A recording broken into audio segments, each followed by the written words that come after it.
The courtroom buzzed with an air of tension as the clock ticked closer to 10 a.m. The smell of polished wood mixed with the faint odor of stale coffee, lingering from the early morning sessions. At the front of the room, a judge sat in her chair, her stern face a mask of calm authority. Everyone in the room was waiting for a moment, the moment that would change everything.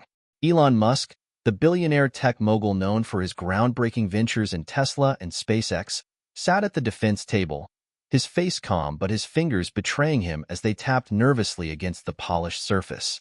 He had faced countless challenges in his life, but this felt different. Today, he wasn't just in a court of law. He was under the spotlight in a way that was impossible to escape. His past, his business practices, and the very essence of his character were all on trial. The air was thick with anticipation. The prosecution team had been relentless, preparing for months to challenge Musk's every decision, every public statement, and every tweet that had stirred controversy. And today, it seemed, the final blow was about to be delivered.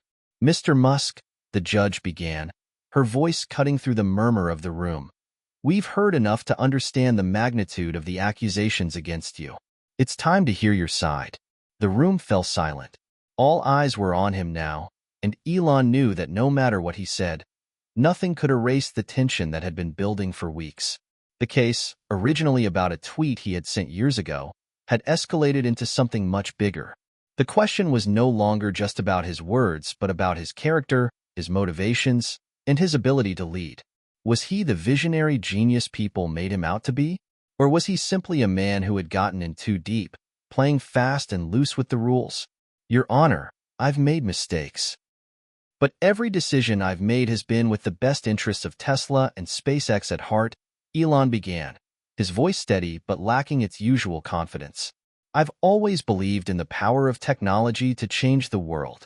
But yes, sometimes things get misunderstood."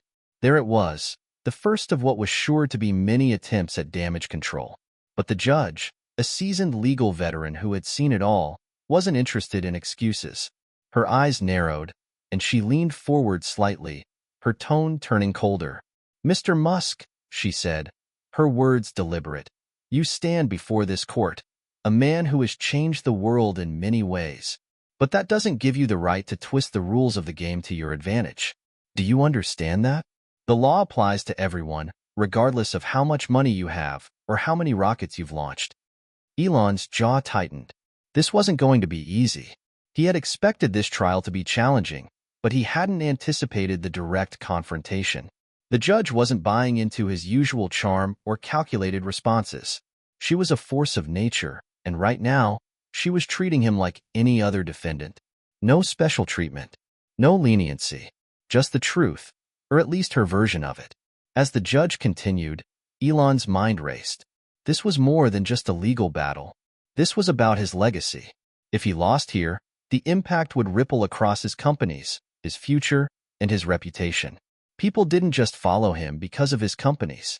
They followed him because they believed in his vision, his unyielding belief that humanity could reach the stars. But now, standing in front of the judge, all of that was under question. "You've made public statements that have cost billions in stock market value," the judge pressed, her voice never wavering. "You've made promises to your investors, your employees, your customers, and yet, your actions have frequently contradicted those promises. How do you explain that, Mr. Musk?" Elon paused, the weight of the question pressing down on him. He knew he had to tread carefully. Every word mattered now. Sometimes, things don't go as planned. "We are trying to make something that has never been done before, revolutionizing electric vehicles, colonizing Mars. It's not easy," he replied, his voice rising slightly, though he quickly reined it in. "I've taken risks, and I admit that some have backfired. But that's part of the process. We're trying to do something bigger than ourselves. It's hard. It's messy. But it's worth it." The room remained silent. Elon's words hung in the air, but the judge wasn't moved. She had heard it all before. The grand vision, the lofty goals, the ideals of changing the world. But here, in this room, all that mattered was whether he had followed the rules. "I'll remind you, Mr. Musk," she said sharply, "that your intentions, no matter how noble, do not excuse breaking the law. The facts remain, and the consequences of your actions cannot be overlooked. Elon felt the weight of her words, and for the first time in a long while, doubt crept in. This wasn't just a courtroom battle. It was a battle for his very identity. Was he the man who had changed the world, or was he a reckless billionaire who had played fast and loose with his responsibilities? The judge leaned back in her chair, clearly prepared to dig even deeper. Do you understand the gravity of what's at stake here, Mr. Musk? You stand at a crossroads, not just for yourself, but for your companies and the millions of people who believe in you. Do you understand that? For a moment, Elon said nothing. He looked at the judge, her stern face unyielding, and then glanced around the courtroom. The faces of his lawyers, his family, his employees, all waiting for him to answer. There was no turning back now. He had to make a choice. I understand, Elon said quietly, his voice a little softer than usual, and I'll take responsibility for my actions. But I will fight to the end to protect what we've built and to make sure the truth is heard. The judge nodded slowly, as if weighing his words carefully. Then she looked at him with an expression that was hard to read. Very well, Mr. Musk. We'll see how the facts play out. But remember this. The truth has a way of coming to light, no matter how much we try to hide it. As the court session adjourned for a break, the room remained tense. Elon sat back in his chair, his mind reeling. He had expected a tough fight, but this was different. The judge wasn't backing down, and neither would he. This was just the beginning of something much bigger than a simple courtroom battle. This was the moment that would change everything. Hit subscribe and leave a comment with where you're watching from. This story might just spark a new beginning. What's one thing that always pushes you forward, even when things get tough? Elon Musk was no stranger to pressure. From a young age, he had learned to thrive in an environment that demanded not just success but greatness. Born in Pretoria, South Africa, in 1971, his early years were marked by an insatiable curiosity. His parents, May, a dietitian and model, and Errol, an electromechanical engineer, were the foundation for his intellectual growth, though their relationship was far from perfect. Elon's parents divorced when he was just 9 years old, and he would later describe his childhood as a series of transitions, moving from one house to another and experiencing the frequent emotional turmoil that came with it. Despite the struggles, it was clear from an early age that he wasn't like the other kids. While most children were outside playing, Elon was indoors, absorbed in books and computers. His mind was always in overdrive, constantly seeking answers to questions most wouldn't even consider asking. By the time he was 12, Elon taught himself computer programming and sold his first software, a game called Blaster, for a mere $500. It wasn't much money, but it was a moment that would stay with him forever. Proof that he could create something from nothing. Yet even with his early success, Elon's teenage years were not without their struggles. He was often bullied at school, not just for his intellect, but for his unrelenting drive. He didn't care about fitting in or following the status quo. His mind was focused on bigger things, things that others didn't understand. In his late teens, Elon made the bold decision to move to Canada to attend Queen's University, seeking to escape the pressures of his father's household and to carve out a future for himself away from the shadow of his family. But it wasn't until he moved to the United States, enrolling at the University of Pennsylvania, that his vision for the future truly began to take shape. It was at Penn that Elon would refine his desire to change the world, with a sharp focus on the future of technology.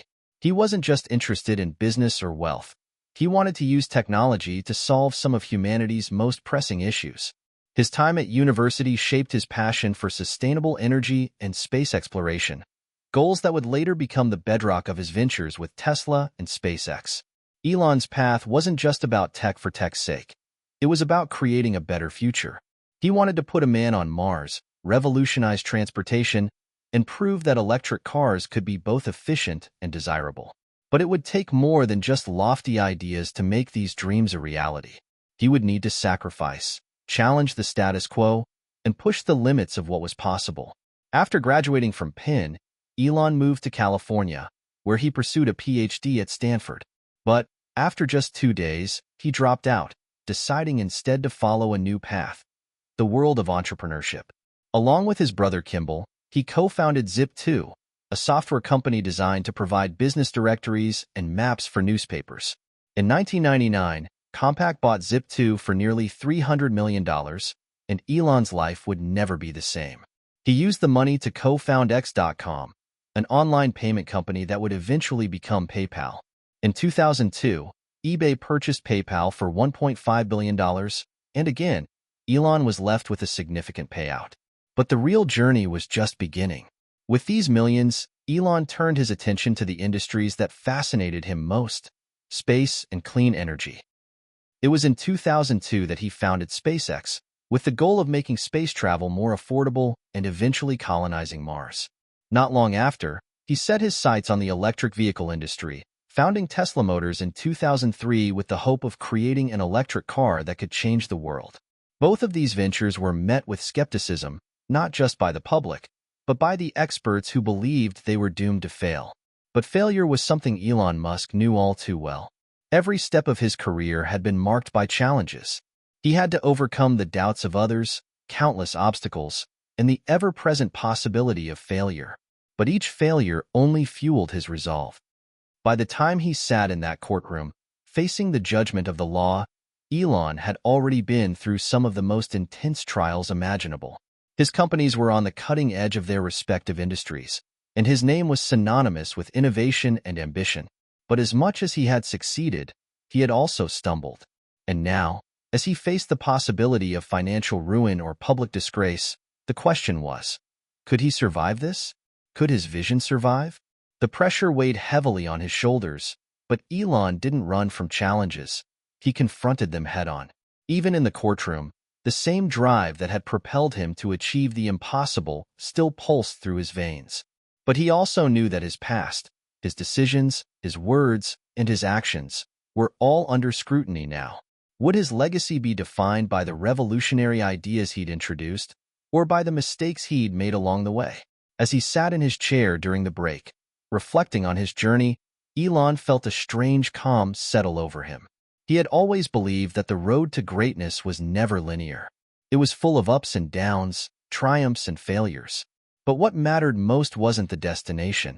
It was the relentless pursuit of something bigger than himself. And no matter how this trial ended, he knew one thing. He would not stop fighting for the future he believed in. Elon Musk had faced countless battles in his career, but this was unlike anything he had ever experienced before. As the break came to a close, he sat quietly in the courtroom, his mind spinning. The weight of the accusations hanging over him felt heavier than the pressure of launching a rocket into space. But here, in this courtroom, it wasn't the laws of physics that mattered. It was the laws of men. And right now, those laws were pointing directly at him. His lawyer, Alex, walked over to him with a look of concern etched across his face. "Elon," Alex whispered, "this isn't looking good. The judge is really coming down hard on you. We need to come up with a strategy, something that can give us a chance." Elon glanced up at Alex, his eyes hard. "I'm not giving up. I never do." Alex nodded, but didn't look entirely convinced. "We'll need something more than just not giving up. We need to show the court that you didn't intend any harm. We need to make them see that your words were taken out of context, that your intentions were always to advance humanity, not cause chaos." Elon stood up and walked toward the window, looking out at the city of Los Angeles sprawled beneath him. He could hear the faint hum of traffic in the distance, the pulse of the city that had always been his home. But today, the city felt far away. It felt disconnected from him, as though he were watching it from the outside, a spectator in his own life. The trial wasn't just about him anymore. It was about everything he had worked for, everything he had built. His companies, his dreams, and the people who believed in him were all at risk. He had revolutionized the car industry with Tesla and made history with SpaceX, but now, a single moment, a single tweet, was threatening to undo it all. Elon turned back to face his lawyer. "We need to make them understand. I've always believed in pushing boundaries, in thinking bigger than anyone thought possible. And sometimes, in that process, things get messy. But I never intended for things to blow up like this." Alex let out a long sigh. "I know, but the way they're portraying you, It's like you're the villain in a story no one wants to be part of. The prosecution is framing this as a reckless billionaire who disregarded the rules for personal gain. Elon clenched his jaw, his frustration building. I'm not a villain. I'm just a guy trying to make the world better. That's always been my goal. I may have made some mistakes along the way, but it was never about money or power. It was about the future. As the courtroom reconvened, Elon returned to his seat, his mind racing.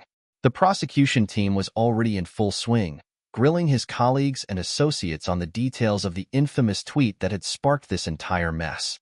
They were painting a picture of a man out of control, someone who didn't think through the consequences of his actions. The lead prosecutor, Sarah Miller, a sharp, no-nonsense woman with a reputation for getting results, stood up and addressed the court with a calm, confident tone. Your Honor, we've heard a great deal about Mr. Musk's intentions, his so-called vision, but let's look at the facts. He made a public statement that misled investors, causing substantial financial damage. He used his platform irresponsibly, without considering the effect on thousands of people who trusted him. His words weren't just reckless, they were dangerous. Elon's grip on the armrest tightened. Every word she said felt like a blow to the chest. He wanted to stand up, to yell that it wasn't true, that he had always acted with the best interests of his companies and the people behind them. But he knew better than to interrupt. His lawyers had warned him about staying composed, about not letting his emotions take over. But how could he stay composed when his very character was being torn apart? The judge, an imposing figure with silver-rimmed glasses and a no-nonsense attitude, glanced at Elon before turning her attention back to the prosecution. Ms. Miller, you're painting a compelling picture, but I need to hear more than just accusations. We need facts, evidence. Show me the harm that was done. Sarah Miller nodded and motioned to her assistant, who brought up a series of charts and graphs on the large screen behind her. The courtroom fell into a heavy silence as she proceeded to walk through the numbers, each one more damning than the last. The financial ramifications of Mr. Musk's statement are clear, Miller continued. The stock market lost billions of dollars in the wake of his tweet.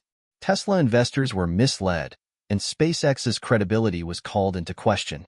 The ripple effect of his actions reached far beyond the companies he owns. It hurt ordinary people who placed their trust in him. Elon's heart sank. It was hard to argue with the data. The stock price of Tesla had taken a hit, and there had been a public backlash against him that was hard to ignore. But those who knew him, those who had worked with him, knew the truth.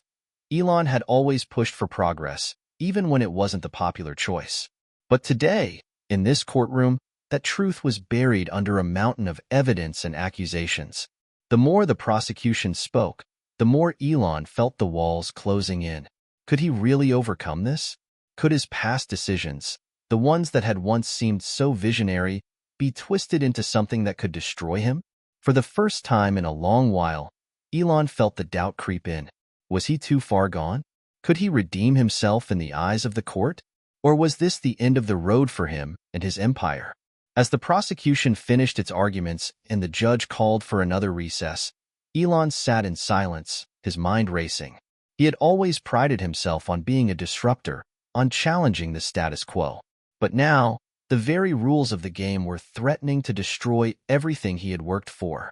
The rising conflict was undeniable. This trial was no longer just about a tweet. It was about everything Elon had ever stood for. And in the end, it wasn't just about proving his innocence. It was about proving that he still had the strength to rise above the storm. The courtroom buzzed with anticipation as the recess drew to a close. The tension in the air was palpable. Elon Musk, still reeling from the prosecution's argument, tried to regain his composure. He had faced many challenges in his career, from failed rocket launches to accusations of reckless ambition, but this felt different. This time, the stakes weren't just about the companies he had built. They were about his legacy. His team of lawyers, including Alex, continued to strategize quietly behind him, whispering amongst themselves. The weight of the situation was not lost on them either, but they knew one thing. Elon Musk was a fighter, and now it was time for him to fight back. The judge, a seasoned legal veteran with a reputation for being impartial yet firm, called the court to order. Judge Marianne Quinn, known for her level-headed approach and no-nonsense demeanor, surveyed the room with a sharp gaze before turning her attention to Elon. "Mr. Musk, we've heard the prosecution's case. Now, it's time to hear from your defense," she stated, her voice authoritative but calm. Elon stood up, his legs momentarily shaky as the weight of the moment pressed on him. He cleared his throat, his voice steady but not without the underlying edge of emotion that had been building throughout the trial. "Your Honor, members of the court, I stand before you today as a man who has always sought to push the boundaries of what's possible," Elon began, his words carefully chosen. "I've spent my life building companies that aim to solve the world's biggest problems. Tesla, SpaceX, SolarCity, they're not just businesses to me. They're missions that could change the future of humanity." He paused, letting the weight of his words sink in. "Yes, I've made mistakes, but I've always acted with the best intentions." The tweet in question, it wasn't meant to mislead or deceive. It was a moment of excitement, a spur-of-the-moment decision, but it was never meant to harm anyone. As Elon spoke, he could feel the eyes of everyone in the room on him. The defense team watched from behind, knowing that this moment could make or break the case. Elon had always been an unconventional leader, but today, his unconventional nature might be his biggest asset. He wasn't going to back down. Not this time. The judge leaned forward slightly, her gaze fixed on Elon. "Mr. Musk, we understand your passion for your companies. However, your words had real consequences. This court needs to understand not only your intentions but also the impact of your actions." Elon nodded, knowing she was right. "I get that, Your Honor. And I'm not here to make excuses. What I said was careless, but it wasn't malicious. I didn't anticipate the consequences, and I take full responsibility for that. But I need you to understand. I've spent my entire career working towards a future where humanity can live sustainably, where we can explore the stars, and where technology is a force for good. My companies are a reflection of that vision." As he spoke, his mind briefly flashed to the early days of Tesla, when he had been laughed at for daring to build an electric car that was more than just a novelty. He thought about the engineers at SpaceX who had risked everything to launch a rocket into space, despite the industry's skepticism. Every challenge, every setback, had shaped him into the person he was today. He wasn't perfect, but neither were the things he had built, and he would not let this trial destroy the vision he had spent his life cultivating. "I understand the consequences of my actions," he continued, his voice growing stronger. "But I also believe in second chances. I believe in redemption. The work I've done, the work that my teams have done, speaks for itself. Tesla is changing the way we think about transportation. SpaceX is revolutionizing space exploration. And SolarCity, though it's no longer part of Tesla, played a role in shifting the energy market towards sustainability. These things didn't happen because of reckless behavior. They happened because of a relentless pursuit of progress." He could feel the room's attention shift, the room's tension loosening slightly as his words resonated. This wasn't the arrogant billionaire they had been expecting to hear from. This was a man who, despite his mistakes, had devoted his life to solving humanity's most pressing issues. The prosecution wasn't about to let him off that easily. Sarah Miller stood up, her sharp gaze cutting through the room like a knife. "Mr. Musk," she began, her voice steady but firm, "you may claim that your intentions were pure, but we cannot ignore the facts. Your actions led to confusion and loss of trust among investors, consumers, and the public. The tweet that sparked this trial wasn't just a slip of the tongue. It was a calculated message designed to manipulate the stock market and inflate your company's value. And that, Your Honor, is where the harm lies." Elon met her gaze, his expression unwavering. "I never intended to manipulate anyone," he said simply. "I've always believed that the truth will speak for itself. My intentions were to share an exciting development with the world, but I misjudged the impact of my words. And for that, I apologize." Miller's eyes narrowed.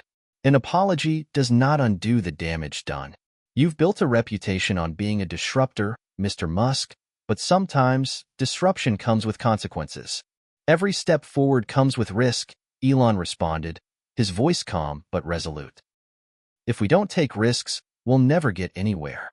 If I hadn't taken those risks, we wouldn't be talking about Tesla or SpaceX today. I wouldn't be standing here. The courtroom fell into a heavy silence as the judge leaned back in her chair, taking in the exchange. It was clear that the trial was about much more than a single tweet. It was about the role of innovation in society, the responsibility of leaders, and the fine line between ambition and recklessness. As the tension mounted, Elon couldn't help but feel a growing sense of urgency. This trial was no longer just about defending himself. It was about defending his life's work, his vision for the future. And he wasn't about to let it all crumble under the weight of a few words.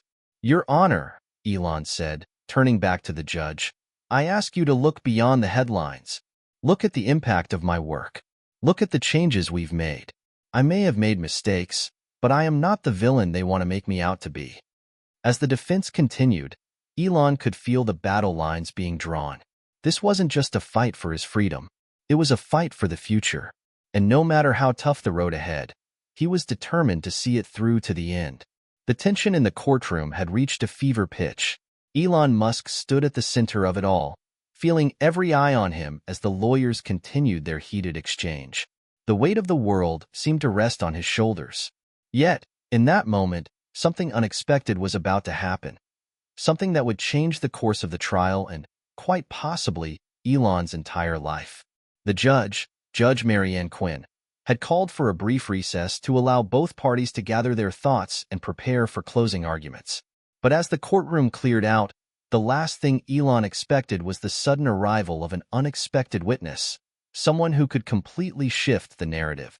"Mr. Musk," Alex, his lawyer, said in a low voice as he approached Elon, looking both perplexed and worried. "You're not going to believe this, but we just received word that the prosecution has brought in a surprise witness. Someone who could potentially blow this whole case wide open." Elon furrowed his brow. "What do you mean? Who could possibly?" Before Alex could finish, the door to the courtroom swung open, and a tall, confident man in a sharp suit strode into the room. His features were unfamiliar, but the way he carried himself exuded power and authority. He was immediately recognized by several people in the room, and whispers began circulating through the crowd. It was Derek Stevens, the CEO of a major tech company that Elon had once partnered with, but their partnership had ended under strange circumstances.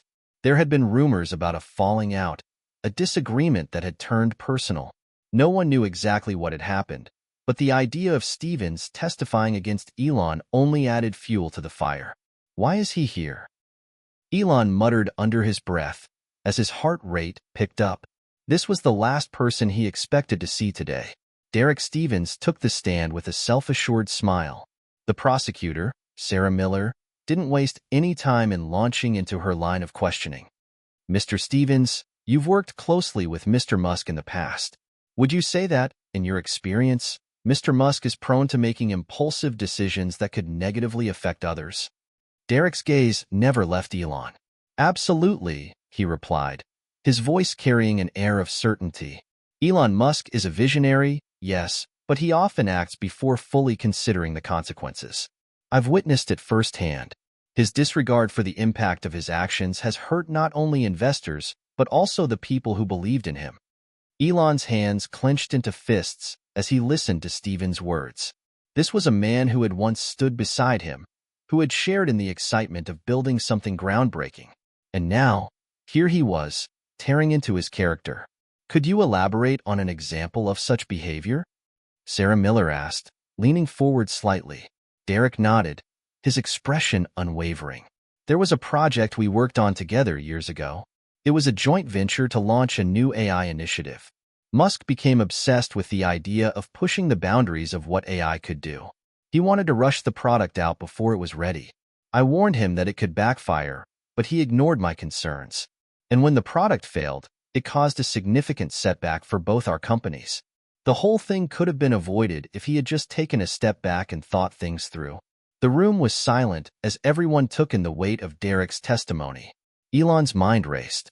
He remembered that project all too well, the tensions that had boiled over during meetings, the disagreement with Derek about rushing the AI initiative.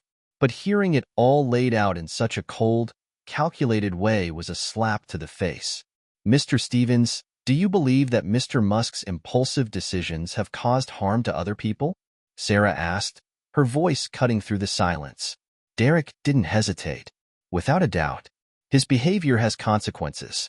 His words and actions don't just affect his companies. They affect everyone who is tied to him. Investors, employees, the public. And that tweet he sent? It was just another example of his reckless behavior. Elon stood frozen in place, feeling the walls close in around him. The very person who had once been an ally was now describing him as a reckless, impulsive leader. Derek's testimony painted a picture of a man who had no regard for the people around him, a man who thought only of himself and his own ambitions. It was exactly the kind of narrative the prosecution wanted to portray, and it was exactly the kind of narrative that could ruin everything Elon had worked for. Elon's thoughts swirled as Derek continued to testify.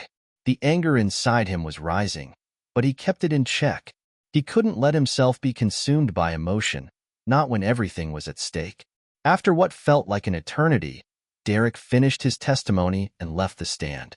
The judge called for another short recess, and the courtroom emptied again. But this time, the mood was different. The air was thick with tension. Elon could feel the eyes of everyone in the room, and he knew that the tide had shifted. The defense team huddled together, exchanging worried glances. Alex, normally confident, now looked uncertain. Elon, Alex said quietly, his voice tinged with anxiety. This could be a game changer. We didn't expect Stevens to come out swinging like that. We need to respond, and we need to respond fast. Elon nodded, taking a deep breath. He could feel the pressure building, but he wasn't about to give up. Not now. Not after everything he had built. The revelation of Stevens' testimony was a blow, but it was not the end. Elon knew that his only option was to fight back with everything he had. The question was, how?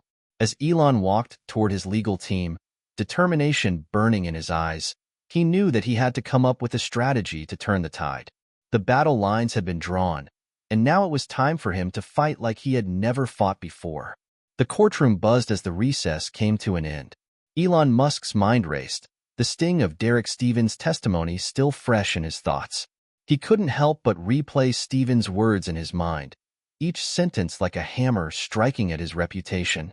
The accusations of recklessness, of ignoring the well-being of others. Those words stung more than anything the prosecution had said. Derek had been a trusted partner, someone who had once stood alongside him in the trenches. To hear him turn against him like this was a bitter pill to swallow. But Elon wasn't someone who surrendered easily. He knew how to pivot, to adapt in the face of adversity. If anything, Derek's testimony had ignited something inside him, something primal. He couldn't let this be the moment that defined him. He had to prove that the narrative the prosecution and Derek were painting was not the full story. Elon, we need to act fast, Alex said, his voice urgent as they gathered around the defense table. We've got one chance to turn this around. We need to show that your work, your vision, has always been for the greater good. Not just for you, but for everyone. Elon nodded, his mind still churning with ideas. He could feel the eyes of the courtroom on him, sensing the change in the air. It was time to make his move. It wasn't enough to simply defend his actions. He had to redefine them. He had to show the court and the world why everything he had done was part of something bigger than himself. The judge called the room back to order, and the noise subsided almost instantly. Judge Quinn's gaze was firm, but there was a slight glimmer of curiosity in her eyes as she regarded Elon. Mr. Musk, the floor is yours for your closing argument, she said, motioning for him to stand. Elon took a deep breath, standing up slowly. He wasn't sure if it was nerves or adrenaline coursing through his veins, but he knew that the moment he stepped forward, there would be no turning back. I stand before you not as a perfect man, he began, his voice steady but laced with sincerity. I've made mistakes, there's no denying that. But what I've never done is let those mistakes define me. I've never let them stop me from pushing forward, from fighting for a future where technology and innovation can make the world a better place. That's what my companies are all about. He paused for a moment, making eye contact with the jury and the judge. I'm not asking for your sympathy. I'm asking for understanding. Yes, I made a careless tweet, one that I deeply regret. But I've never tried to manipulate anyone. I've never intended to hurt anyone. My focus has always been on creating something greater than myself, something that will benefit future generations." The room was silent, save for the faint hum of the air conditioning and the rustle of papers. Elon could feel the weight of the moment, the weight of the decision that was about to be made. He knew that this was his chance to change the course of the trial, to show that he wasn't the villain the prosecution had painted him to be. "As I stand here today," Elon continued, "I ask you to look beyond the headlines, beyond the sensationalism. Look at the impact of what we've accomplished at Tesla, at SpaceX, at SolarCity. These aren't just companies. These are missions. They are designed to change the course of history. And I'm not talking about making money for myself. I'm talking about solving the most urgent problems humanity faces: climate change, sustainable energy, space exploration." He took a breath, the weight of his words settling into the room. "Yes, I've made mistakes. I've been impulsive at times, but my intentions have always been rooted in a desire to do good. I've been criticized, attacked, and misunderstood countless times. But through it all, I've never wavered in my commitment to these goals." The courtroom was quiet, save for the soft scribbling of pens as the jury took notes. Elon could feel the eyes on him, weighing his words carefully. He wasn't just defending himself.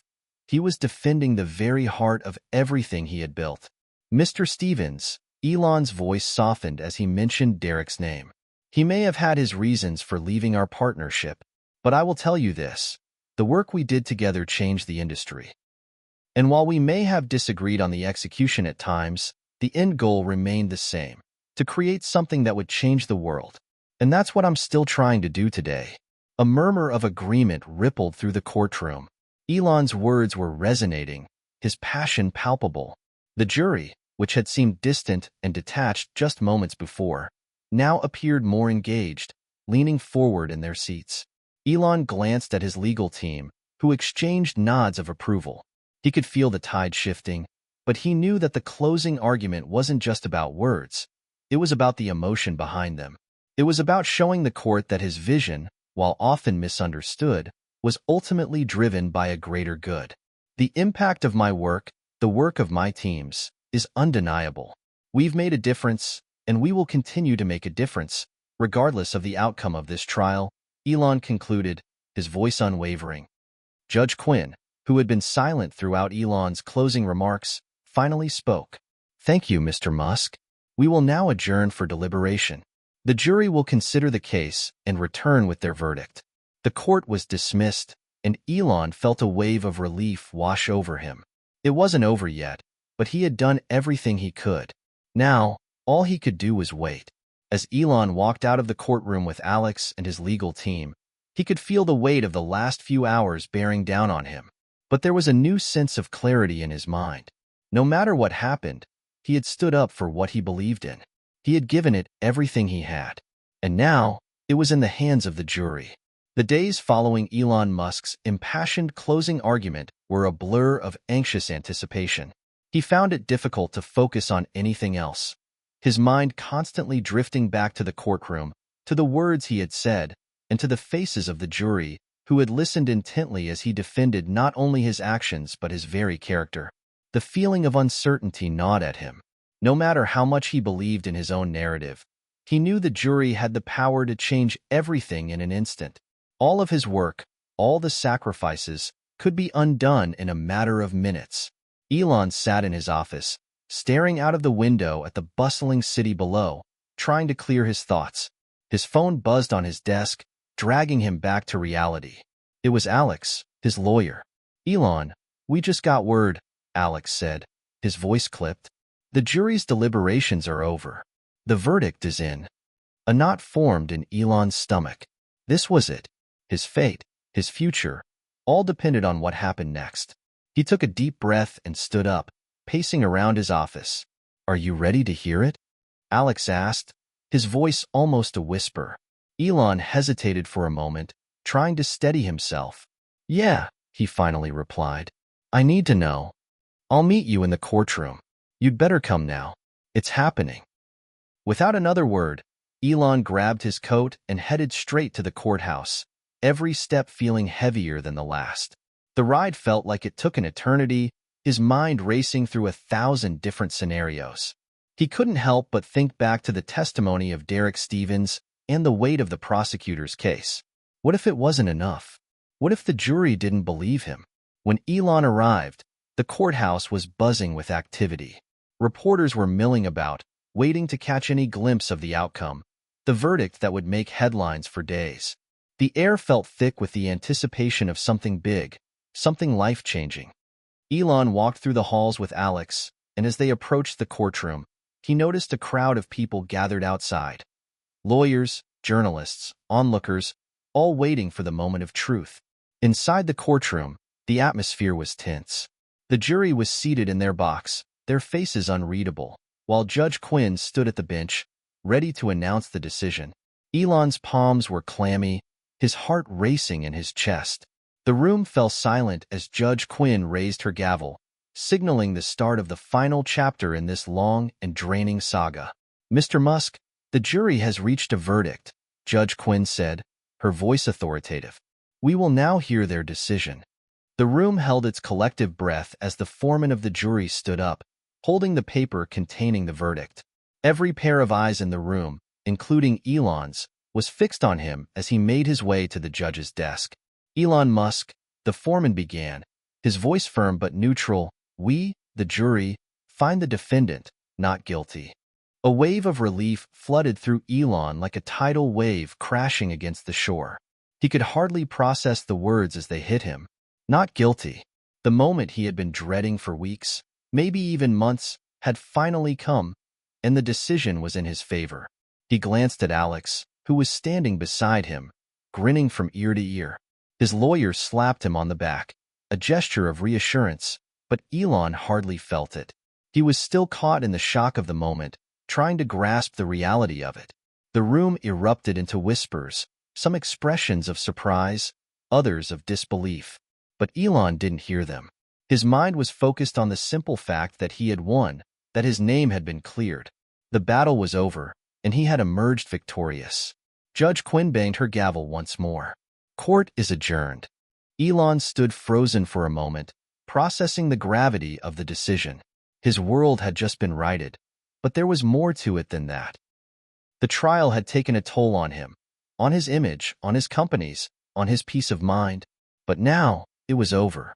The weight that had hung over him for weeks had finally been lifted.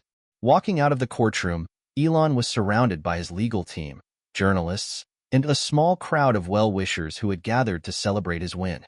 The reporters fired off questions, their cameras flashing in rapid succession, but Elon kept his composure. "Mr. Musk, what's next for you after this trial?" one of the reporters asked, microphone thrust toward him. Elon smiled, his confidence slowly returning. "I'm going to keep building, keep pushing forward. This victory doesn't change anything for me, except, maybe, I'll have a little more peace of mind to focus on the things that matter most. There's still a lot of work to do."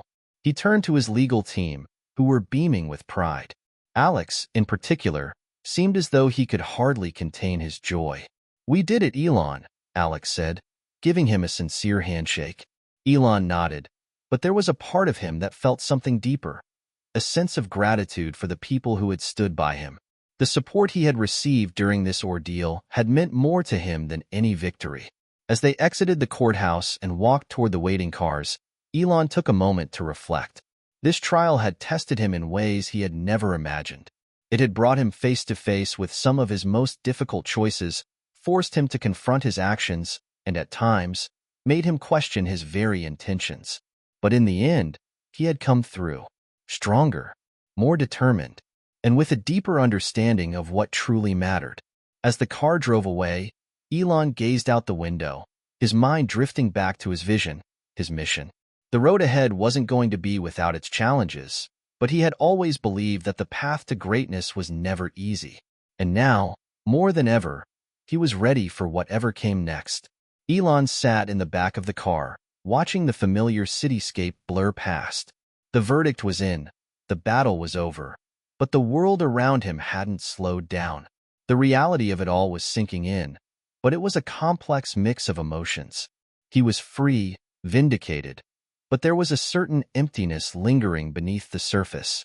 The relief of victory had faded quickly.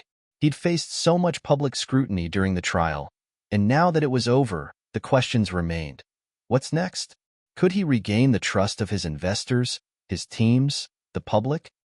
Had he truly learned from his mistakes, or was he destined to repeat them?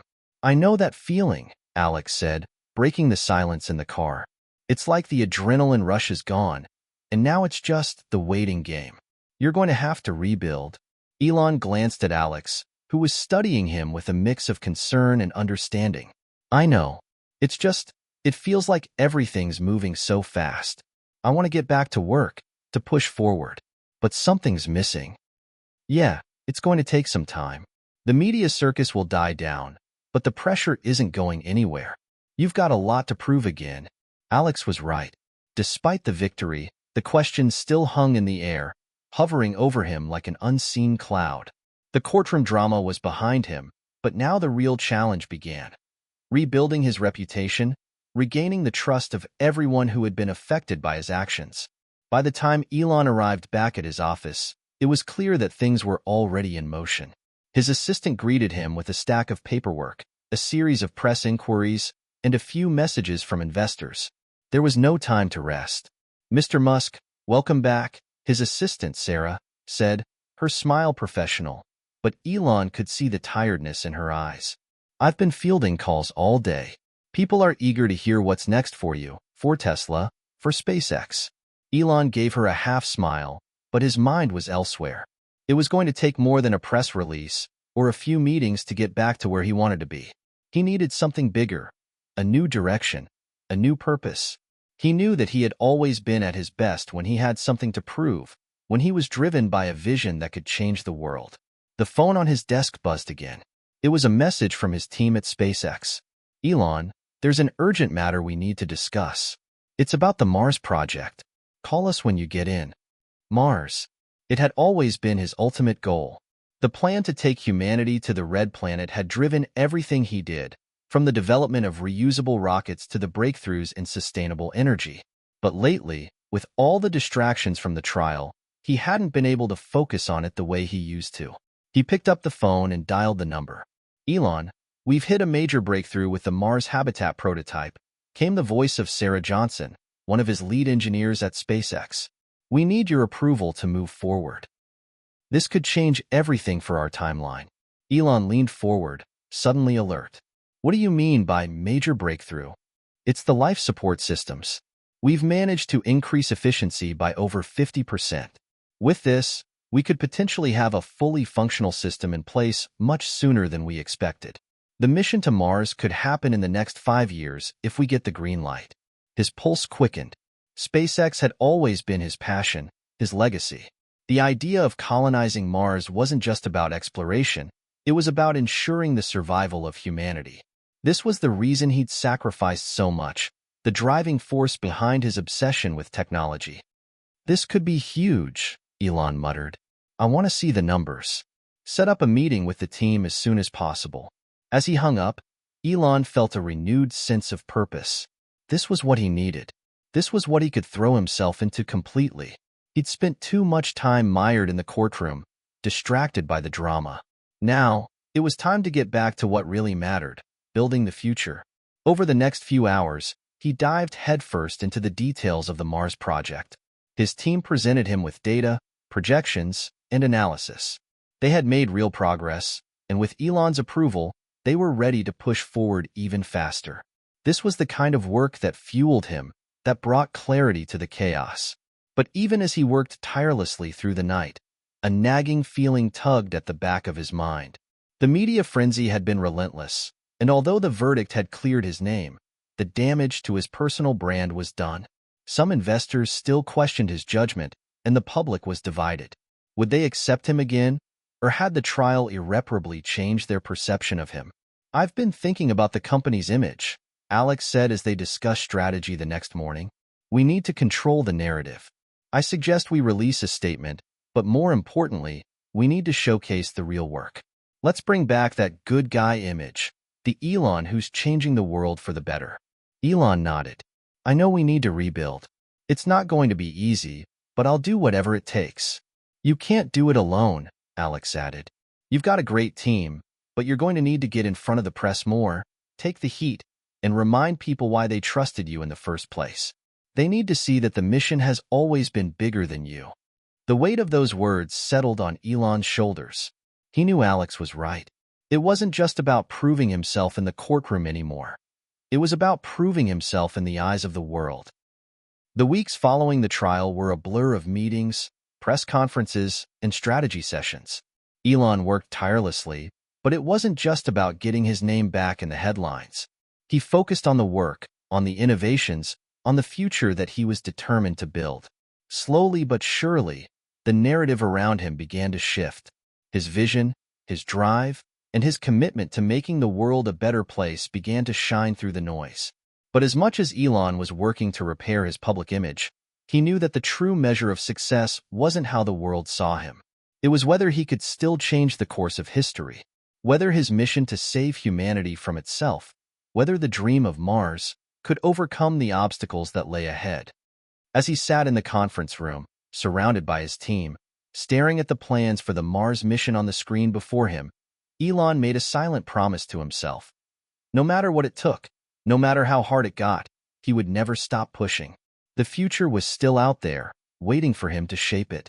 And this time, nothing, no trial, no setback, would stop him from getting there. As the weeks continued to pass after the trial, the weight of what had transpired began to settle. Elon had regained his footing, but in many ways, the work ahead felt like it was just beginning. His legal battle had been won, but now, he faced the challenge of proving that he was more than the sum of his controversies, that his legacy was not only tied to Tesla or SpaceX, but to something far bigger. The future of humanity. The Mars mission was his calling, his lifeblood. It was the thread that had woven through every decision he made, every venture he pursued. But now, after everything that had happened, could he still inspire the same level of excitement and confidence that he had before? The press had questioned his focus during the trial, and some investors were still hesitant, wondering if his personal battles had distracted him from the bigger picture. But in the depths of his soul, Elon knew that the mission was still worth every ounce of energy he had. Mars was not just a destination. It was a symbol of what humanity could accomplish if we dared to dream big enough. The promise of humanity's future in space had to remain his guiding star. Elon had spent countless hours reviewing data, meeting with his engineering teams, and strategizing for the next steps in SpaceX's mission to reach Mars. The breakthrough in life support systems had been significant, but there were still so many obstacles to overcome. Fuel, transportation, sustainability, the challenges of living on a planet with no breathable atmosphere. But with each meeting, with each calculation, Elon grew more certain of one thing. The dream was alive, and SpaceX was the key to making it a reality. One afternoon, while reviewing the latest progress reports with Sarah Johnson and the engineering team, Elon felt the adrenaline of innovation pumping through his veins once again. He looked up at the whiteboard filled with projections, notes, and schematics for the Mars mission. This, he said, pointing to the life support systems and the plans for the Mars habitat, this is the future. We're on the verge of something monumental. Sarah nodded, her expression serious but full of excitement. We are. But we need to remember that this isn't just about getting people to Mars. It's about making sure they can survive, thrive, and eventually establish a self-sustaining colony. Elon understood the weight of her words. Getting to Mars wasn't the real challenge. It was making sure humanity could stay there long enough to truly make an impact. His eyes flicked to the schematic of the habitat, a prototype that had passed several tests. But they were still far from ready to send humans to Mars. He knew that every detail mattered. Every failure or success would change everything. What's our timeline? Elon asked, tapping the desk with a finger. We're aiming for a launch within the next 3 to 5 years, depending on funding and technological progress, Sarah replied. But we're confident that with the progress we've made, we can meet that deadline. Elon smiled, his heart swelling with determination. The timeline was ambitious, but he had never been one to shy away from a challenge. Let's make it 4 years. We have to beat our own expectations. As the meeting wrapped up, Elon remained behind, staring at the Mars mission plans. It was clear to him now that he had to refocus. He needed to be more than just the CEO of Tesla and SpaceX. He had to be the visionary again, the leader who could inspire not only his teams but the entire world. That evening, as Elon left the office, he found himself reflecting on his journey. It had been a long road, from the early days of SpaceX, struggling to make a name for himself in the aerospace industry, to becoming one of the most well-known entrepreneurs of his generation. The path to Mars had always been filled with hurdles, but each one had made him stronger, more resilient. But the trial had tested him in ways he hadn't expected. It wasn't just the legal battle that had shaken him. It was the realization that the world was watching, that he wasn't just building rockets and electric cars, he was shaping the future, and that came with an incredible responsibility. But he couldn't stop. He wouldn't stop. Mars still called to him. The next few days were filled with press conferences, interviews, and conversations with investors. Elon made it clear that his focus was solely on SpaceX's mission to Mars. He understood the need to rebuild trust with investors, with the public, but he also knew that his true focus needed to remain on the big picture, the mission that had always driven him. In a private meeting with a group of SpaceX's top executives, Elon laid out his vision. People think of us as a rocket company, but we're not. We are a gateway to the future. This mission to Mars is not just about getting there. It's about showing the world that humanity can do the impossible, that we can work together to solve problems we once thought were beyond our reach. If we can build a sustainable civilization on Mars, think of what that can do for Earth. The room was silent as the weight of his words hung in the air. Everyone in the room understood what was at stake. This wasn't just about sending astronauts into space. This was about the survival of humanity, the next giant leap for mankind. The room was filled with the quiet hum of excitement, as though the very air had changed.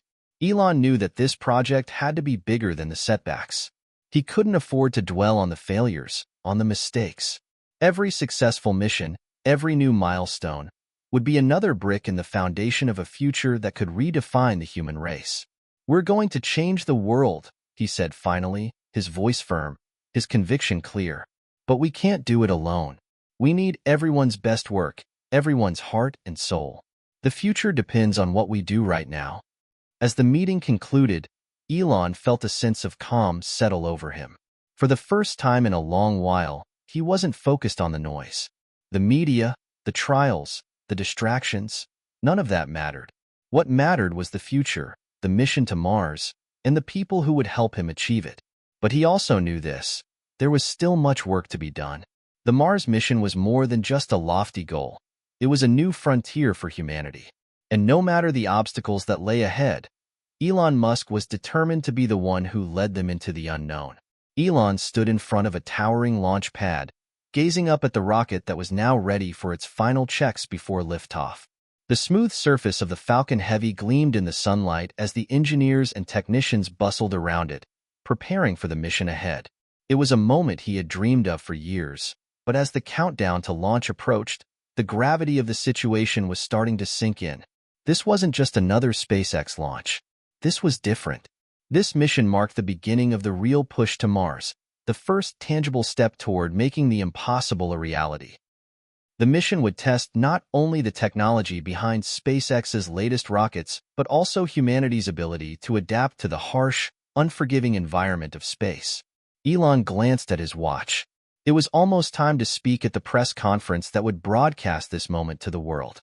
For once, he was nervous. The stakes felt higher than ever. "Ready, Mr. Musk?"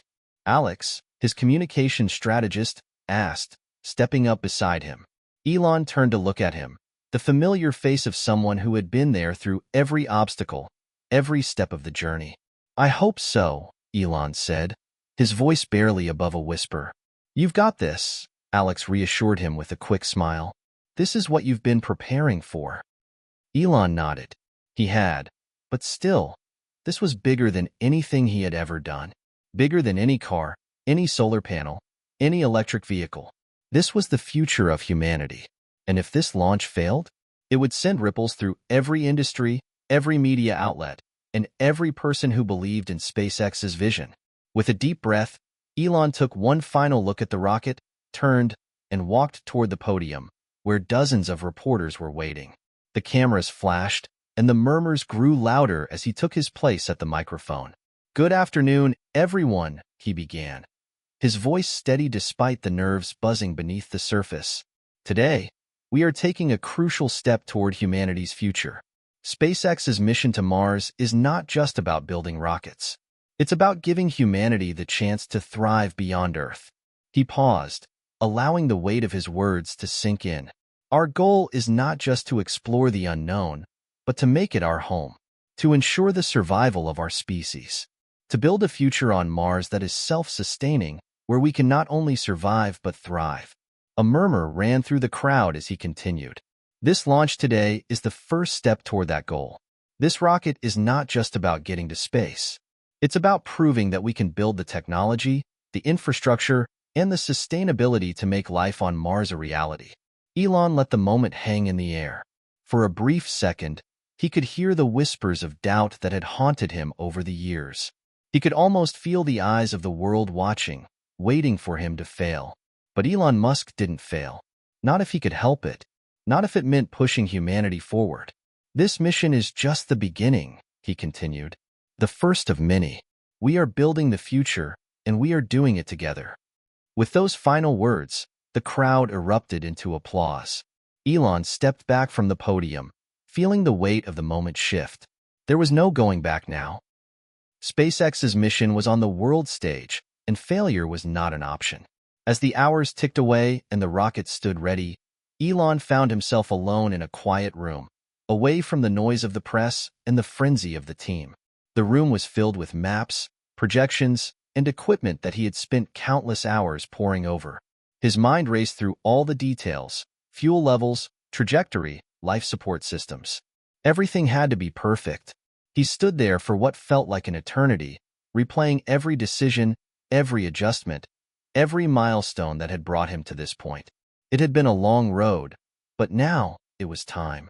The clock on the wall ticked closer to zero. He had always been obsessed with pushing boundaries, challenging the status quo. But now, this wasn't just about proving people wrong. This was about securing a future for humanity, a future that had always seemed distant and unattainable, but now was within reach. The countdown began. 10, 9, 8. The voice over the loudspeaker echoed through the facility. Elon stood in front of the large windows, watching as the rocket's engines roared to life. The ground trembled beneath his feet. Every second felt like a lifetime, each one carrying with it the weight of years of hard work, innovation, and failure. 3, 2, 1. With a deafening roar, the Falcon Heavy soared into the sky. The crowd outside erupted in cheers, and Elon watched in awe as the rocket lifted into the heavens, leaving a trail of smoke and fire behind. It was happening. The journey to Mars had begun. For a moment, Elon allowed himself to breathe. This was the breakthrough he had been waiting for. The first mission had been a success. The path was clear. But as the rocket disappeared into the sky, heading toward the vast expanse of space, Elon felt something more profound. He felt a weight lift from his shoulders. There was still so much to do, so much to learn, and so many challenges ahead. But for the first time in a long while, he felt at peace. He had taken the first step, and this time, there was no turning back. That evening, as the celebrations continued and the media buzzed with excitement over the success of the launch, Elon sat quietly in his office. The weight of the day's events pressed on him, but he couldn't shake the feeling that this was just the beginning. The real work had only just started. Mars was still a distant dream. The hurdles ahead were many, but this was the moment that would shape the rest of his life. This launch had proven that it was possible. And now, it was up to him and his team to make it happen. Elon picked up his phone and sent a simple message to Sarah. "We did it. Now, let's get to Mars." He knew that the road ahead would be long, but he also knew one thing for certain. He was ready. Ready to face whatever challenges came next. Ready to push even harder, and ready to lead humanity toward a future beyond Earth. The countdown to Mars had only just begun. Hit subscribe and leave a comment with where you're watching from. This story might just spark a new beginning. What's one thing that always pushes you forward, even when things get tough? The success of the launch didn't mark the end of the journey. If anything, It had merely opened the floodgates to a cascade of new challenges that would test Elon's resolve like never before. The press, while initially buzzing with excitement, soon began to ask the tough questions. Public interest was high, but so were expectations. Every mistake, every delay, every misstep would be scrutinized with the harshest of magnifying glasses. SpaceX had set a bold precedent with its mission to Mars. The world was watching. Elon had spent years preparing for this moment, and yet, as the dust settled, he felt the pressure mount in ways he hadn't anticipated. Mars wasn't just a destination. It was the future. It was the next giant leap for humanity. And Elon knew that failure wasn't an option. But as the weeks went by, the first signs of the challenges ahead started to appear. One afternoon, after another long meeting in which Elon and his team had outlined the next series of launches, Sarah Johnson, his chief engineer and longtime confidant, called him into her office. "We've hit a snag," Sarah said, the tension in her voice unmistakable. "The new life support system we've been testing, it's not performing as expected." Elon's heart sank. "What do you mean?" "It was passing all the preliminary tests." "I know," she replied, "but as we push for higher performance in the long-term simulations, we're seeing a drop in efficiency. It's not a deal breaker, but it's enough that we'll need to push the timeline back. We're talking months." Elon's mind raced. Delays weren't something he could afford. The world had seen his promise, had seen the potential for SpaceX to revolutionize the future of space exploration. Any delay, no matter how small, could erode that confidence. "Is it fixable?" Elon asked, his voice calm but determined. "Definitely," Sarah said, "but it's going to take more time, resources, and testing. The system is vital for long-term Mars missions, so we need to get it right. If we rush, it could compromise everything." Elon nodded, though his mind was already spinning. There was no question that getting the life support system right was critical, but the pressure to keep things on track was immense. Later that week, another setback surfaced. The rocket fuel supply that SpaceX was working with was proving to be more expensive than anticipated. The price of materials had surged in recent months, and the cost of refining fuel to be suitable for interplanetary travel was far greater than they had originally budgeted for. A number of investors began expressing concerns over the cost overruns, and several quietly pulled their support.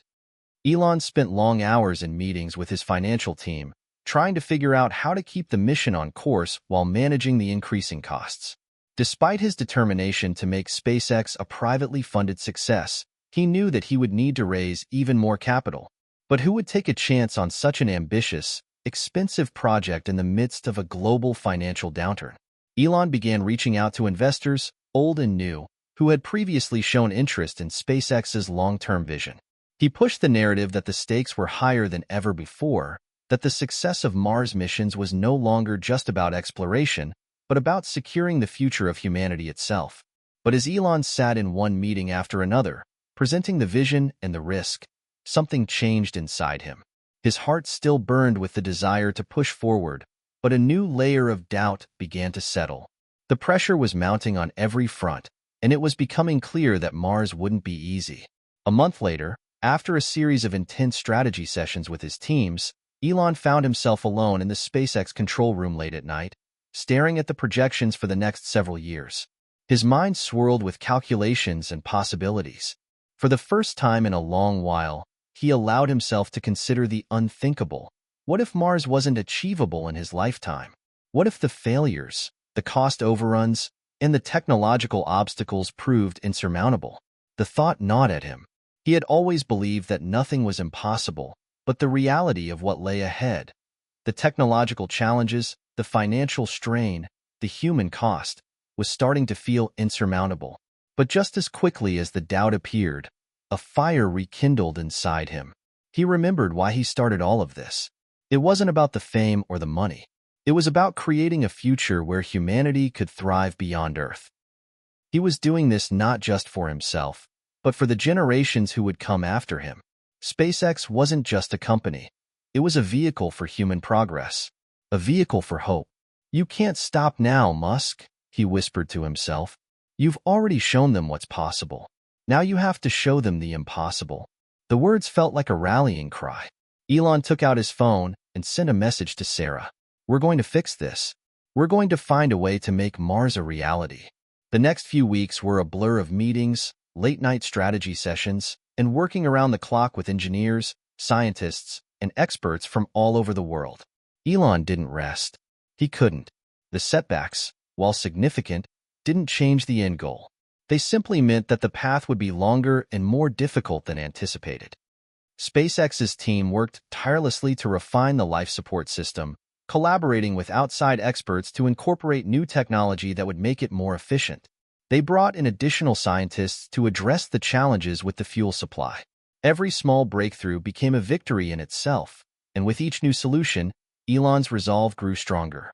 However, it wasn't just the technical challenges that weighed on him. The media continued to churn out reports about SpaceX's financial struggles, some of which were exaggerated, but many of which held a kernel of truth. The pressure to deliver on promises became unbearable at times, especially with a project as ambitious as Mars. It felt like the world was waiting for him to fail, just as many had expected at the start of his journey. But every time the doubts crept in, Elon thought back to the moment when the first Falcon Heavy had blasted off into the sky, the symbol of all that was possible when you dared to dream bigger than anyone thought was possible. And in those quiet moments, Elon reminded himself that the dream was still alive. No matter what it took, no matter how many obstacles they faced, they were going to get to Mars. And nothing was going to stop him. The months that followed were a whirlwind. Elon and the SpaceX team were fully immersed in an ongoing battle to maintain progress, keep the timeline on track, and address the mounting challenges. Despite the breakthroughs, the setbacks, and the constant pressure to perform, there was one challenge they hadn't anticipated: the strain on Elon himself. It wasn't just about rockets or Mars anymore. It was personal. The immense weight of leading a mission of this magnitude, of being the public face of something so monumental, was taking its toll. Elon knew what he had signed up for, but the daily grind was starting to feel like a heavy burden on his shoulders. One evening, after another long day of meetings, Elon returned to his office at SpaceX headquarters in Hawthorne, California. His body felt like lead, and his mind was racing a mile a minute. The same thoughts had been swirling for weeks now. The failure of the life support system, the cost overruns, and the continuous cycle of investor skepticism. It was overwhelming. But there was one thing he couldn't ignore: the media. It seemed like every day, new headlines were published about SpaceX's struggles. Critics were growing louder, questioning the company's ability to deliver. Is Elon Musk's Mars mission just a pipe dream? One headline read. SpaceX's financial troubles deepen as investors pull out. Another followed. It was relentless. Elon rubbed his temples, trying to push the exhaustion away. But no matter how hard he tried, the truth was undeniable. The pressure was getting to him. He leaned back in his chair and closed his eyes, but the weight of his responsibility continued to press down on him. His vision for the future, the dream that had fueled him for years, was still alive. But the obstacles, the overwhelming obstacles, seemed insurmountable at times. "Maybe I'm just too tired," he muttered to himself. But even as the words escaped his lips, he knew he couldn't afford to let himself slip. Not now. Not when they were so close to something bigger than anything the world had ever seen. The next morning, as the sun rose, Elon found himself facing another day of high-stakes meetings and difficult decisions. He met with Sarah, his chief engineer, in the company's conference room. The air was thick with tension, as it always seemed to be lately.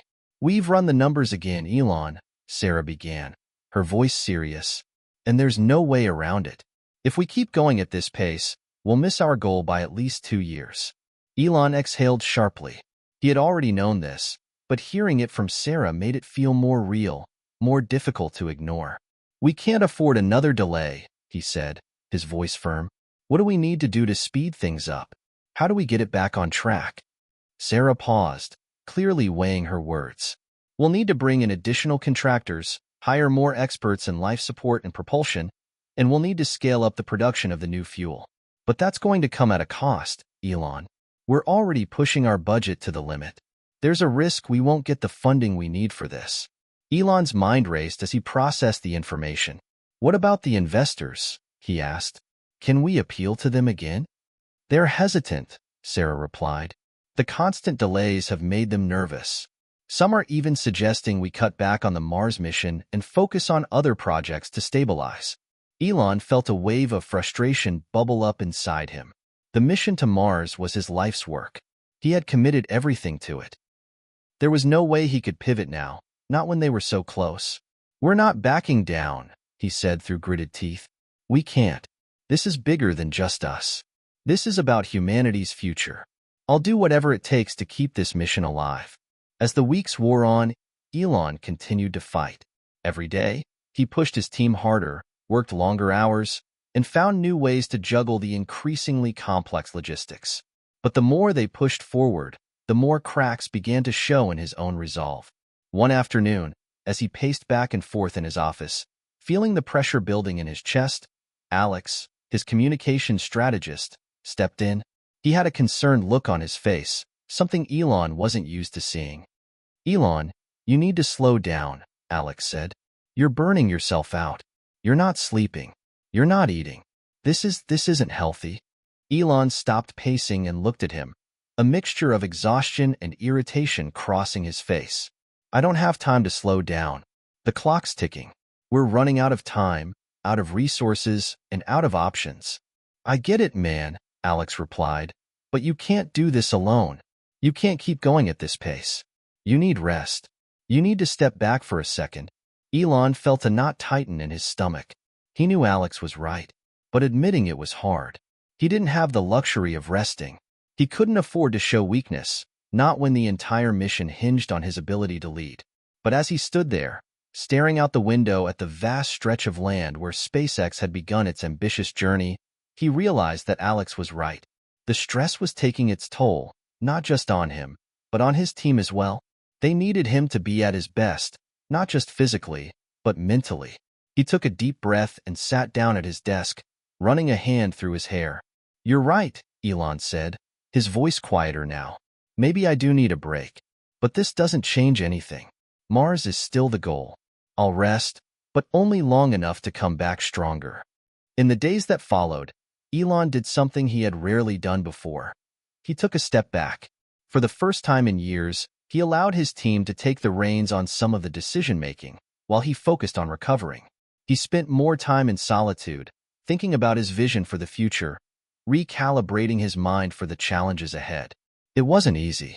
The world still demanded answers, still questioned his every move. But Elon knew he couldn't keep going at the same breakneck pace without risking everything. And so, for the first time in months, he took a moment to breathe, before diving back into the fight that would define his legacy. It was a cold, foggy morning in California when the next storm hit. Elon had barely returned from his brief respite when a crisis began to unfold at SpaceX headquarters. He had hoped the time away would bring a sense of clarity, but it seemed the universe had other plans. A call from Sarah interrupted his first cup of coffee. Elon, we've got a problem. Sarah's voice was calm, but there was an urgency beneath her words. The launchpad infrastructure at our main site is showing signs of stress. It looks like we might be looking at a potential safety hazard if we don't address it immediately. Elon set his coffee cup down, his mind already working over the scenario she presented. The launchpad had been operational for several years, but the demands they were putting on it had far exceeded what it was originally designed to handle. Now, as they ramped up for more missions, the structure was starting to show cracks, literally and figuratively. Are we looking at a shutdown? Elon asked, his tone sharp. We're not there yet, but if we don't act quickly, we'll be forced to halt all launches until we can stabilize the site, Sarah said. It could take weeks to repair, and that's time we don't have. Elon felt the familiar weight settle over him. Another hurdle. Another unexpected challenge. It was the kind of thing that had the potential to derail everything. He needed to act fast. Get a team on it, he said decisively. We'll fix it. Find a way to minimize the downtime. I need to know what it's going to take to keep this on track. Over the next few days, the team worked around the clock, reinforcing the launch pad and conducting tests to ensure it could safely handle the demands of the upcoming missions. Elon knew they were pushing the limits of both their technology and their resources, but it seemed that no matter how many obstacles they overcame, more kept appearing. Meanwhile, The media frenzy continued to escalate. Every setback, every delay, and every hiccup was reported, analyzed, and dissected. The press seemed to be more interested in SpaceX's failures than its successes. Elon had always known that the journey would be difficult, but the pressure of constant public scrutiny was beginning to wear on him. He had never been someone to shy away from criticism. In fact, he had thrived on it. But this was different. This wasn't just about technology or business. This was about the future of humanity, and every misstep felt like a failure not just for SpaceX, but for the entire human race. It was during one of these sleepless nights, as he sat in his office staring at the reports that continued to flood his inbox, that Elon had a breakthrough. He realized that he had been looking at the situation all wrong. The pressure, the obstacles, the constant battles. It wasn't about avoiding them. It was about learning to embrace them. Every setback was a lesson. Every challenge was an opportunity for growth. He needed to stop seeing every failure as a personal defeat and start viewing them as stepping stones towards something bigger. The next day, Elon gathered his senior leadership team. There was a visible sense of tension in the room as they waited for him to speak. The launchpad situation was still unresolved, and there was no shortage of problems on the horizon. But Elon wasn't here to dwell on the negative. He stood before them, looking each of them in the eye. "We've hit some serious roadblocks," he began, his voice steady but filled with conviction.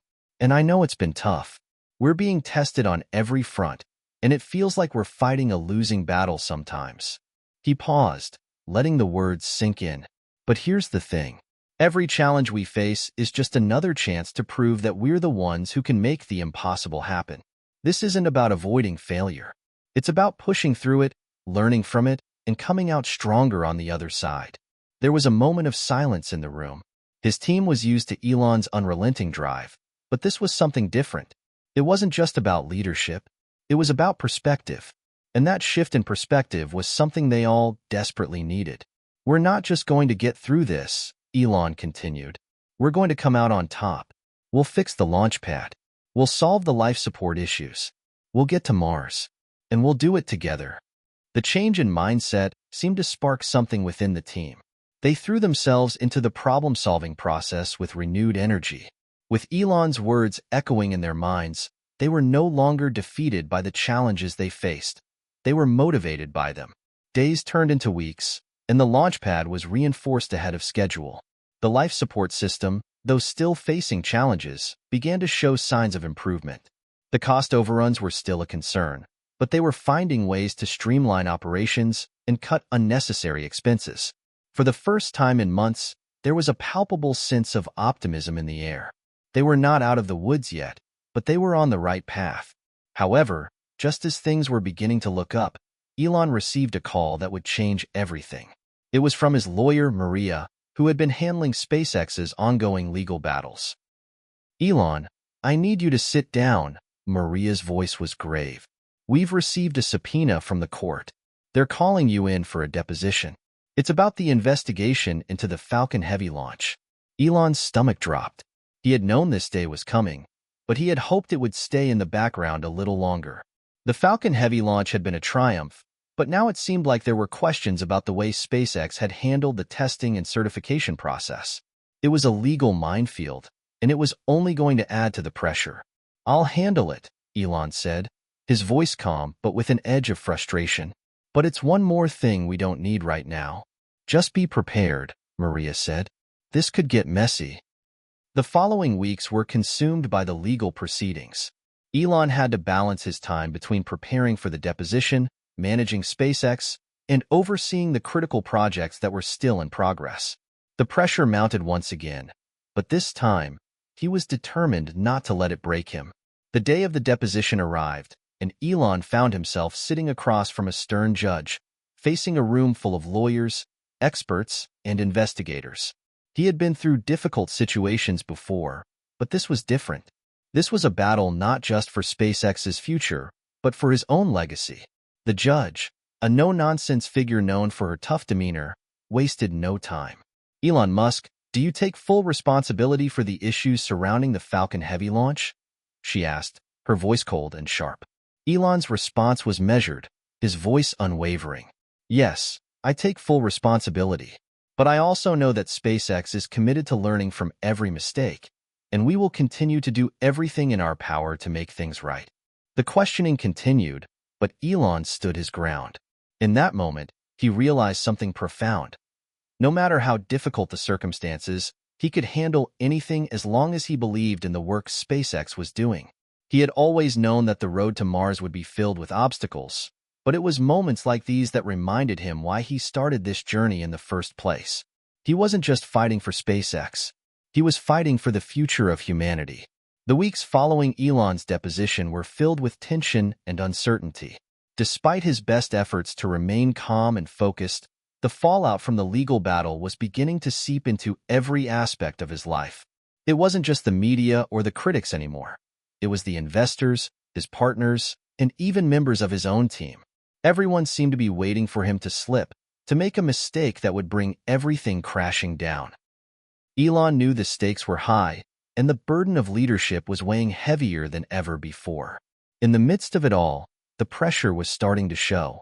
Elon was in a meeting late one night when his assistant, Greg, knocked softly on the door.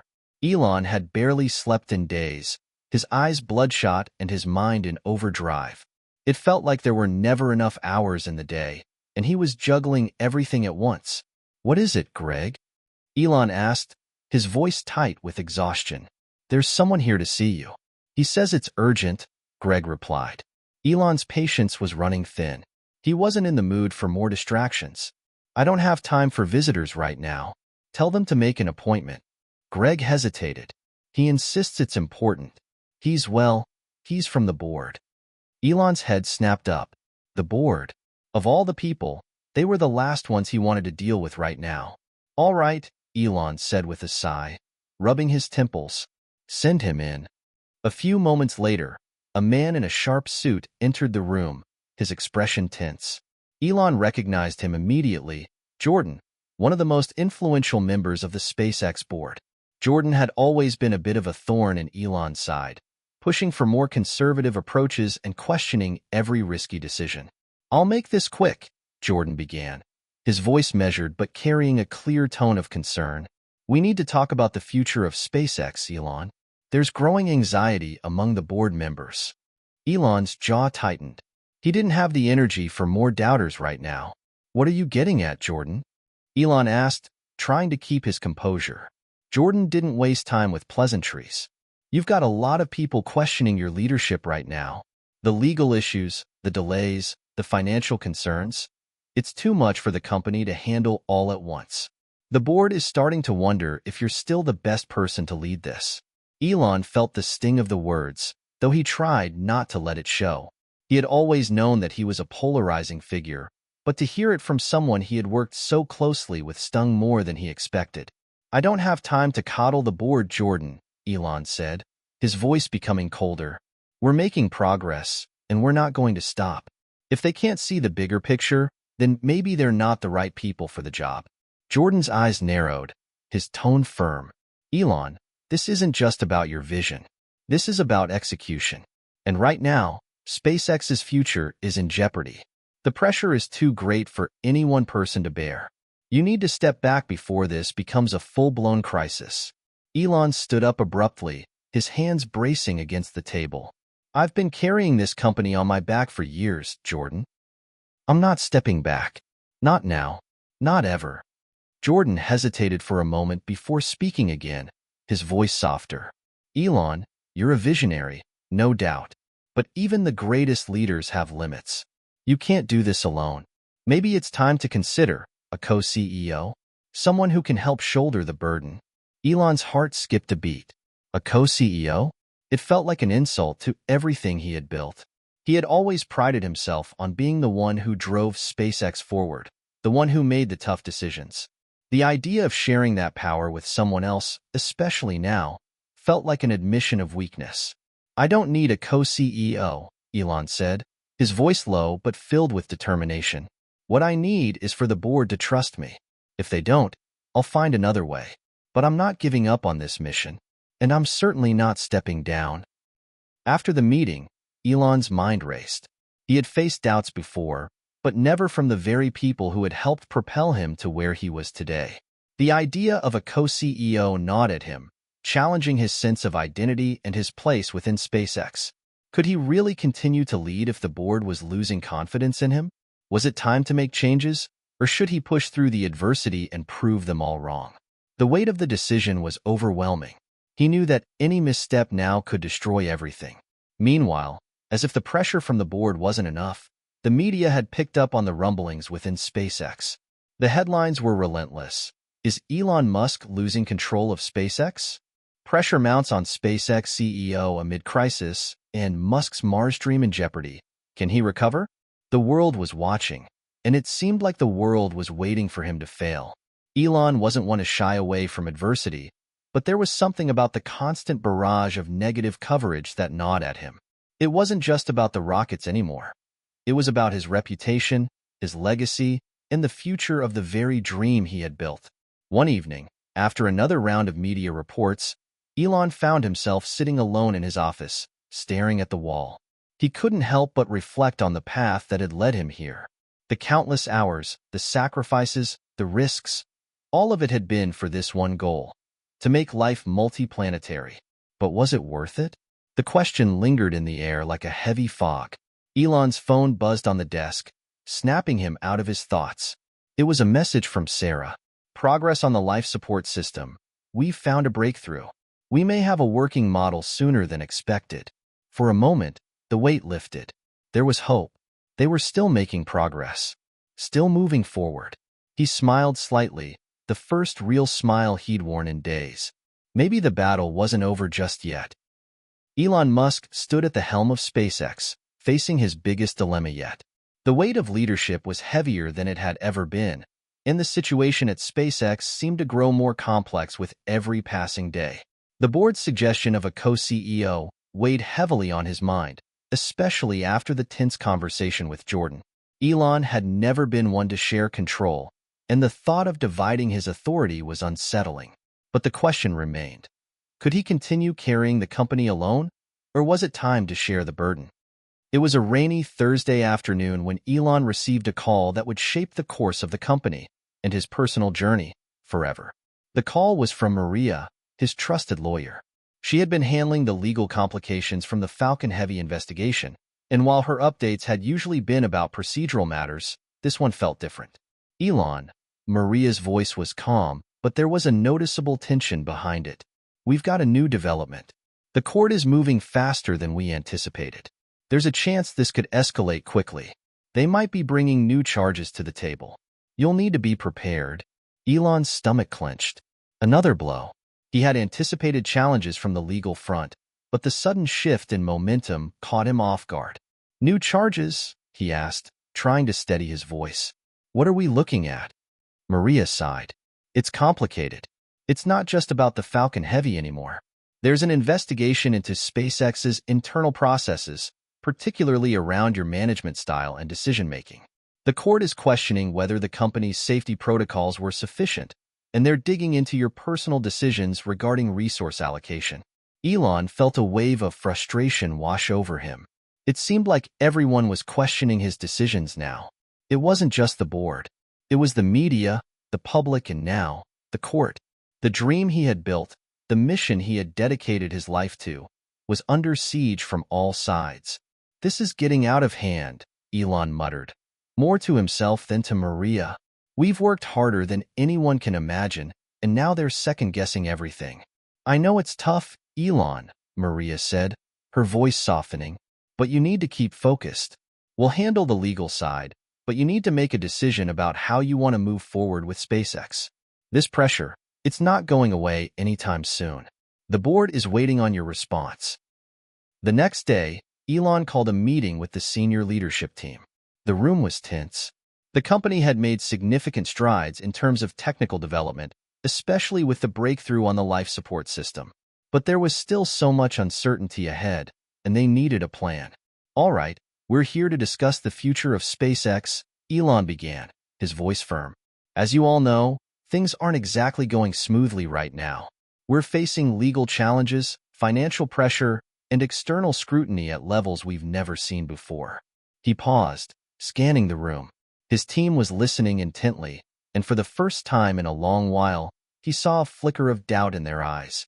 They were all fighting the same battle, but the fight had grown harder.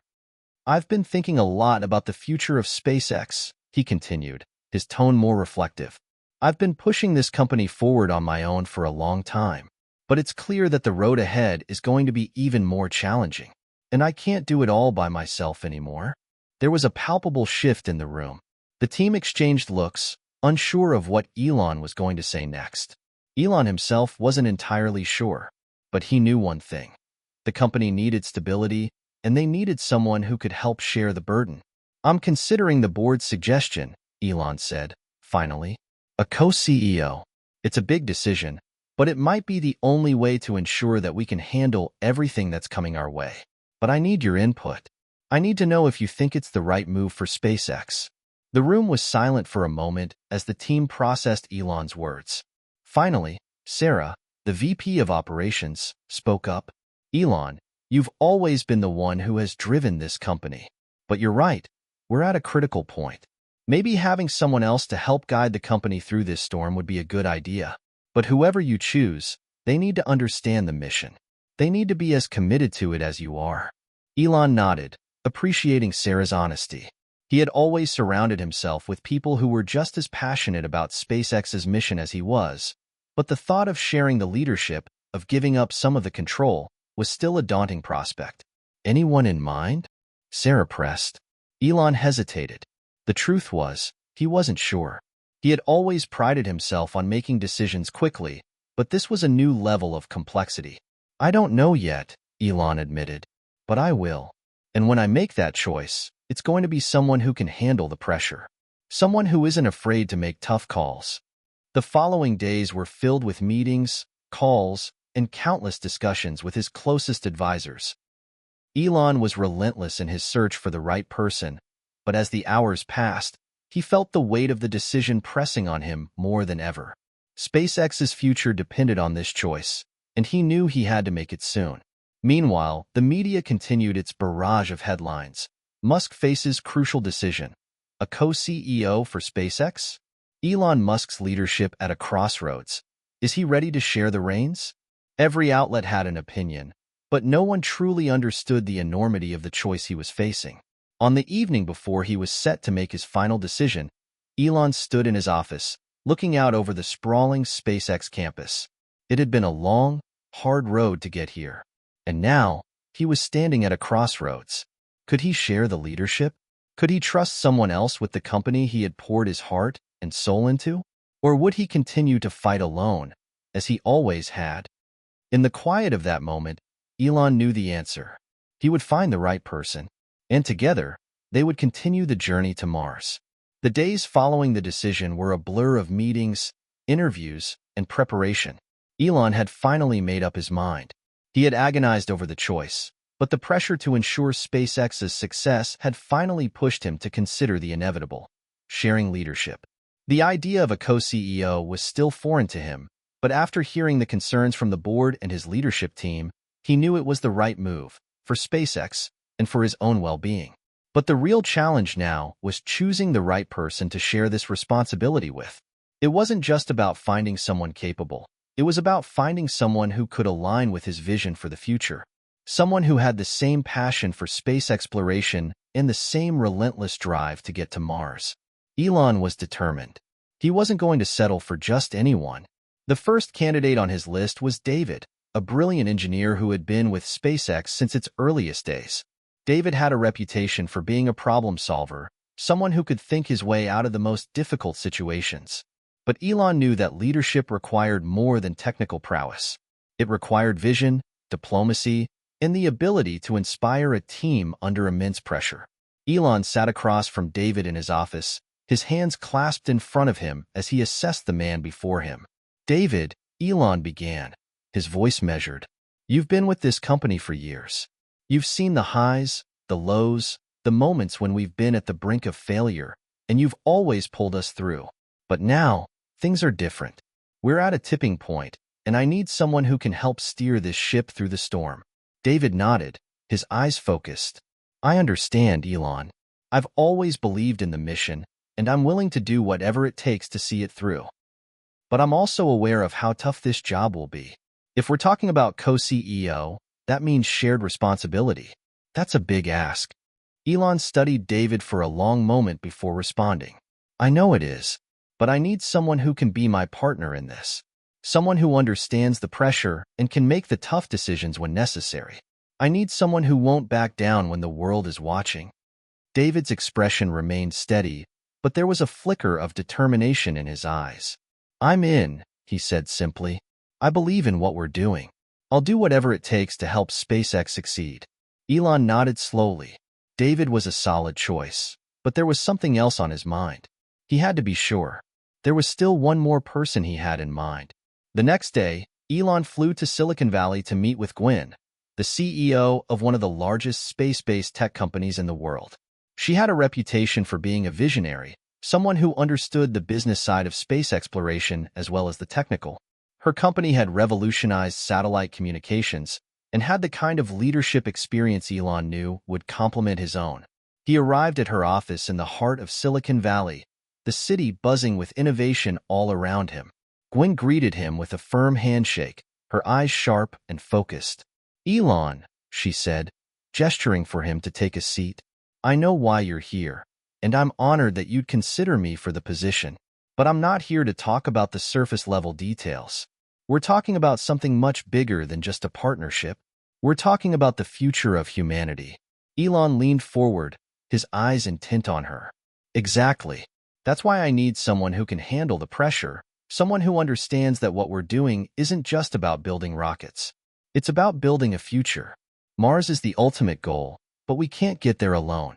I need someone who can see the bigger picture and who can make the hard decisions when they count. Gwen's gaze was unwavering. I've been leading a company for years now, Elon. I know what it takes to make difficult choices, and I know how to balance innovation with practicality. I also know that in moments of crisis, a leader must be willing to act decisively. That's the kind of partner I can be. Elon felt a deep respect for Gwen's conviction. There was no doubt in his mind that she could handle the responsibility, but there was still something that made him hesitate. The dynamics of working with her would be different. The power struggle, the egos, would they be able to align on everything? I know it's a big ask, Gwen, Elon said, his voice quieter, but this is about more than just SpaceX. This is about humanity's future. The path forward is uncertain, and we need someone who can walk it with me. She smiled, a glint of ambition in her eyes. Then let's walk it together. I'm in. The decision was made. Elon would bring David and Gwen on board as co-hosts. They would share the responsibility of leading SpaceX into the next era. It was a bold move, one that carried significant risks, but it also felt like the right one. SpaceX was at a crossroads, and Elon needed partners who could help him carry the load. With David's technical expertise and Gwen's strategic vision, they could form a powerful team. But the real challenge would be in how they worked together, how they navigated the inevitable tension that came with sharing leadership. For the first time in a long while, Elon felt a sense of relief. The decision had been made. Now, all they had to do was execute. And that was where the real work began. Back at SpaceX headquarters, Elon called for an all-hands meeting. The news was going to be big. The team had been speculating about the future of the company, and Elon knew it was time to share his decision with them. When he stepped onto the stage, the room fell silent. Everyone was watching him, waiting for him to reveal what the next phase for SpaceX would look like. Elon, Sarah began, what's next for us? What's going to happen to SpaceX? Elon smiled, his gaze sweeping across the room. He could feel the tension, the uncertainty that had plagued them all. But now, it was time to give them the clarity they needed. SpaceX is about to enter a new chapter, Elon said, his voice steady. I'm excited to announce that I've made the decision to bring on two incredible leaders to share the responsibility of leading this company. David will be joining as co-CEO, and Gwen will be taking on the role as co-CEO as well. The room erupted in surprise. Elon watched as his team processed the news. Some were relieved, others were uncertain, but all of them were curious to see how this new leadership structure would unfold. We are a team, Elon continued, and we will move forward as one. Together, we will push the boundaries of space and continue the mission. The dream hasn't changed, but the way we get there will. As the meeting concluded, Elon felt a sense of hope he hadn't experienced in weeks. The storm wasn't over, but they had a plan. And in that moment, he knew SpaceX would rise to the challenge. The decision had been made. SpaceX was moving into a new era, and the company's future had never seemed more uncertain, and yet more hopeful. Elon Musk had taken a step back from being the sole driving force, placing his trust in David and Gwynn as co-CEOs. While the media, the public, and the SpaceX team itself were all reacting with a mix of shock, curiosity, and optimism, the reality was clear. This was a risk, but it was a necessary one. As the dust settled from the announcement, Elon's life took on a new rhythm. He found himself less involved in the day-to-day operations of SpaceX and more focused on long-term strategic goals. With David handling the technical side and Gwynn managing the business and operational strategy, Elon was free to return to his core mission, reaching Mars. But the transition was not without its challenges. The first sign of tension came 2 weeks after the co-CEO announcement. Elon had been working on plans for a new spacecraft designed to carry passengers to Mars, but Gwynn and David had different ideas about the timeline. Elon wanted to push forward aggressively, aiming for a first test flight within the next 2 years. But Gwynn had reservations. "We can't afford another failure," Gwynn said one afternoon in a heated meeting. "We need to be more cautious. If we rush this, the risks are too great. Our focus should be on making sure the infrastructure is in place first. We don't want to jeopardize everything just to meet an arbitrary deadline." David nodded in agreement. "The spacecraft has to be perfect. We can't compromise on safety, and that means we need more time. Pushing for a 2-year timeline might not give us the margin we need to succeed." Elon leaned back in his chair, eyes narrowing. He had always been the visionary, the one who believed in pushing boundaries, and hearing these concerns from his co-host stung. His instincts told him they were holding back. The timeline was ambitious, yes, but it was essential. They couldn't afford to wait any longer. "I get your point," Elon said slowly, his voice calm but firm. "But if we wait too long, we risk losing our edge. People will begin to question our commitment. And what will happen if someone else beats us to it? We'll be left behind." Gwynn met his gaze, unflinching. "We can't afford to take risks like that, Elon. Not now. Not when everything is on the line. If we go too fast, we'll just be creating problems we can't solve." The tension in the room was palpable. Elon could feel his frustration rising, but he also understood where they were coming from. The pressure to succeed was immense, and they didn't want to make the same mistakes they had made in the past. "I understand," Elon said, his tone softening, "but we have to find a way to move forward. A real breakthrough requires risks, and we need to set an example for everyone else in the company." The meeting ended without a clear resolution, but the tension lingered, and Elon couldn't shake the feeling that they were at a crossroads. The partnership between the three of them had to evolve. They needed to find common ground, or else the friction could undermine everything they had worked for. As the weeks passed, the pressure mounted. David and Gwynn were still adjusting to the new dynamic, and the strain of shared leadership became more apparent. They had different approaches. David was a stickler for precision and perfection, while Gwynn was more pragmatic, focused on sustainability and long-term growth. Elon, on the other hand, wanted to push the boundaries of innovation and take risks. They had to find a way to reconcile those differences. One morning, after another intense meeting, Elon found himself walking through the halls of SpaceX headquarters, his mind racing. He needed a breakthrough, not just for the spacecraft or the mission to Mars, but for his relationship with David and Gwynn. If they couldn't work together more effectively, SpaceX's future would be in jeopardy. He stepped into the elevator and pressed the button for the rooftop. There was something about the fresh air and the view of the SpaceX campus that always helped him clear his mind. As the elevator ascended, he thought about his own journey. How he had gone from an ambitious entrepreneur with a dream to the head of one of the most innovative companies in the world. He had never done it alone, even if it sometimes felt that way. The truth was, he had relied on brilliant minds like David and Gwynn to get this far. They just needed to find a way to work together. On the rooftop, Elon stood alone, looking out at the vastness of the sky. The winds were gentle, and the horizon stretched out before him like a promise. He couldn't afford to let the tension between him and his co-CEOs derail the mission. He needed to find a way to make this work. Suddenly, his phone buzzed in his pocket. He glanced at the screen and saw that it was a message from Gwen. "We need to talk. Can you meet me in my office in 15?" Elon's stomach tightened. This could be the moment that determined everything. The moment when they either broke apart or solidified their partnership. 15 minutes later, Elon entered Gwen's office. She was sitting at her desk, staring at a series of financial reports.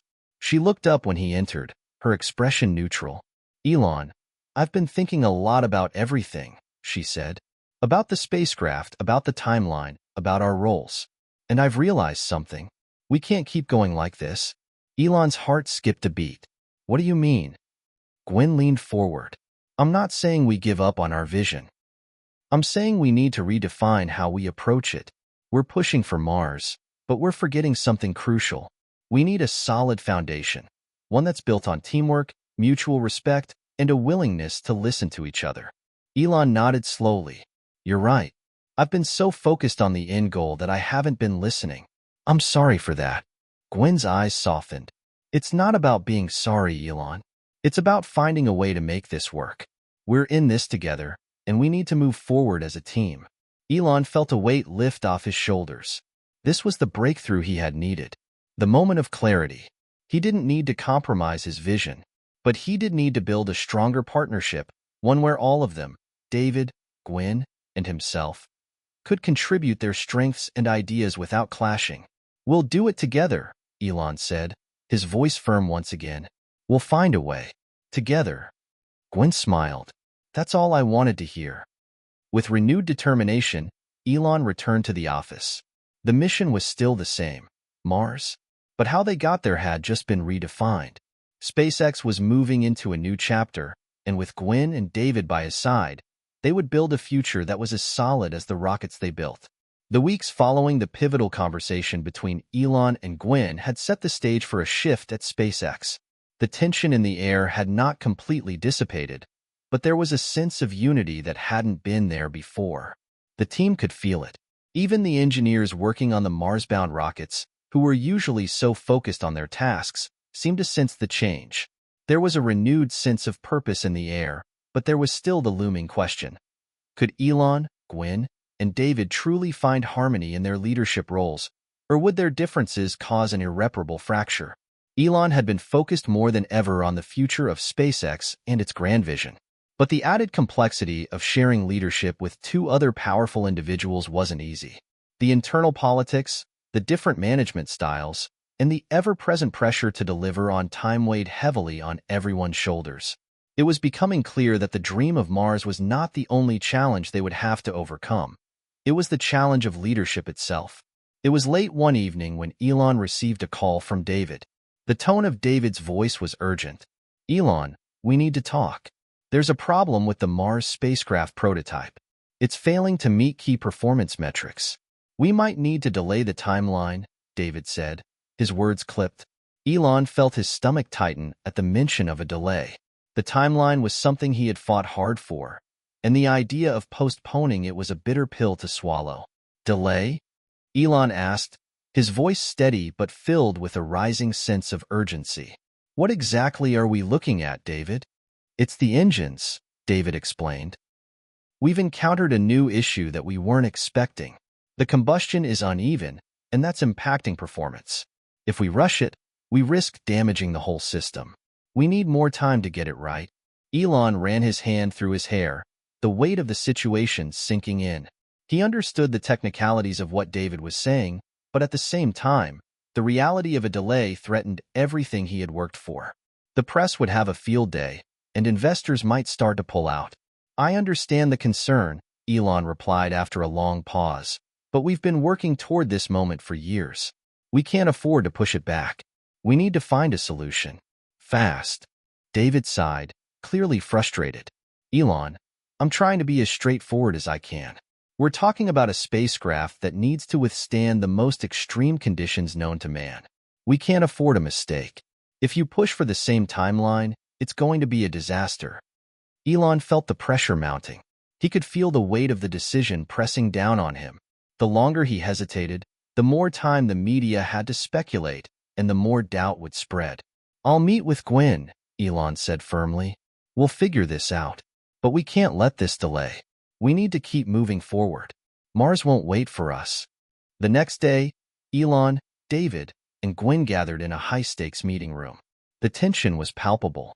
David was frustrated with Elon's insistence on keeping the timeline intact, while Gwen was trying to remain the voice of reason, balancing both the technical and strategic aspects of the mission. "Elon, we can't just ignore the issues with the prototype," Gwen said, her voice calm but firm. "We've seen this before. Rushing things can cost us in the long run. If we continue to push, we might face another disaster like we had with Falcon 9. Elon looked at her, feeling his own sense of urgency clash with her caution. "I can't let this opportunity slip away, Gwen. We've already made so much progress. If we don't act now, we risk losing everything." David chimed in, his voice frustrated. "I get it, Elon, but at what cost? If we keep pushing without resolving this issue, we might not just risk the timeline. We might risk the entire mission. Think about the long-term implications." The back and forth continued for what felt like hours, the room filled with the weight of their disagreement. The ticking clock only amplified the pressure. Finally, Elon stood up, cutting the conversation short. "We'll push for a compromise. I want us to have a concrete plan to resolve the issues with the prototype, but I don't want to delay. SpaceX cannot afford to stand still. Mars won't wait for us." Gwen exchanged a look with David, but both of them seemed resigned. Elon had made his decision. They would have to find a way to work through the issues, but the timeline would not be changed. As the days went on, the tension within the leadership team began to settle into a routine of uneasy compromise. David and Gwen worked tirelessly with the engineers to fix the engine issues, while Elon focused on external pressures, speaking to investors, keeping the press at bay, and, most importantly, keeping the company's morale high. But even as they made progress on the technical side, cracks in the leadership team began to show. The strain of constant disagreement was wearing everyone down. David felt his technical expertise was being undermined by Elon's aggressive push to meet deadlines, while Gwen was caught in the middle, trying to maintain balance between the two sides. Elon, too, felt the pressure of needing to be the visionary while also grappling with the realization that his leadership style was no longer enough to keep the peace. One evening, Elon sat alone in his office, staring at the blueprint for the Mars spacecraft on his desk. His fingers traced the contours of the design, but his mind was elsewhere. He was exhausted, physically, mentally, emotionally. He had pushed so hard, driven so relentlessly toward the goal of Mars, that he had forgotten something important. He had forgotten to take care of his team, to listen to their concerns, to find common ground. His thoughts were interrupted by a knock on the door. It was Gwen. "Elon," she said softly, stepping inside. "We need to talk." Elon nodded, his heart pounding in his chest. The tension had been building between them, and he knew this conversation was long overdue. "I know we're at a crossroads," Gwen said, sitting down across from him. "But if we're going to make it through this, we need to be on the same page. We can't keep fighting. We need to trust each other." Elon met her gaze, his eyes tired but resolute. "You're right. I've been too focused on the end goal. I've neglected the process and the people who make it possible. I'm sorry for that." Gwen smiled slightly, the first real smile she had given him in weeks. "We're all in this together, Elon. But we need to communicate better, to be more transparent with each other." Elon leaned back in his chair, the weight of the conversation sinking in. "Let's do this together, Gwen. For SpaceX. For Mars." The following weeks were a turning point for SpaceX. The leadership team, though still tested by their differences, began to find a rhythm. Elon, Gwen, and David worked hard to align their priorities, and while the road ahead was still fraught with challenges, they had found a way to trust each other again. The spacecraft prototype was repaired, the issues resolved, and the timeline remained intact. But the road to Mars was never going to be easy. They knew it wouldn't be. However, with a renewed sense of collaboration, SpaceX had a fighting chance. And for the first time in months, Elon felt a glimmer of hope for the future. As SpaceX pressed forward toward the moment of launch, the stakes had never been higher. Despite the progress made with the spacecraft's prototype and the resolution of internal conflicts, there was still an underlying tension that hung over every decision. The world had been watching, and now the pressure was on to deliver. Elon, Gwyn, and David had learned to find a balance, but with the clock ticking down, their unity was still being tested. Each leader had their own vision for the future of SpaceX, and though they had agreed on many things, the underlying challenges were far from gone. The timeline they had set remained as ambitious as ever, and with every passing day, that pressure seemed to grow heavier. In Elon's office, he stood by the window, looking out at the launch pad in the distance. His hands were clasped behind his back as he watched the final preparations unfold below him. The press were gathered at the far side, their cameras trained on the spacecraft, eager for any hint of drama. A small team of SpaceX executives stood nearby, also keeping their eyes on the rocket as they awaited the test flight. Elon's mind was racing. "I've always believed we could do this," he murmured to himself, his voice barely a whisper. "But now, it feels different. This is it." He was interrupted by a knock on the door. Gwyn entered, her face a mask of professionalism, though Elon could see the faintest trace of anxiety in her eyes. She had worked tirelessly with the team to ensure everything was in place, but even she could not escape the weight of this moment. "Elon," she said, stepping inside, "the engineers are ready. We're just waiting on final checks. I think it's time." Elon nodded, but said nothing for a moment. His gaze was still fixed on the launch pad. "You're right," he finally said. "Let's make history." Outside, the crowd of SpaceX employees and press grew larger as anticipation built. The spacecraft stood tall on the launch pad, ready for its test flight. Elon, Gwyn, and David made their way to the control room, where the team was monitoring the countdown and conducting final checks. David was unusually quiet as he took his place at the console. His face was etched with concern. Elon noticed the tension in his expression and placed a hand on his shoulder. "We've done everything we can, David," Elon said, his voice steady but soft. "Now, it's in the rocket's hands." David nodded but didn't respond. Gwyn, on the other hand, was focused, her eyes scanning the final reports coming in from the engineers. She had been the most cautious of the three, and it was clear that even after all the preparations, she couldn't shake the concern that had lingered since the issues with the prototype had first surfaced. "I'm confident in our team," Gwyn said, her voice resolute, "but I'll feel better once we know the engines hold." The final checks came in, confirming that everything was set.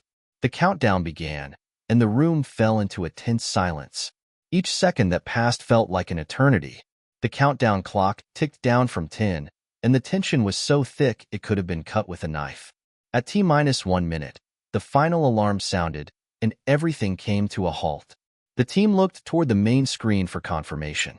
Seconds felt like minutes, and Elon's mind raced through the possibilities. Would this test flight be the moment they had all been waiting for? Then, the announcement came. "We are go for launch." Outside, the rocket's engines roared to life.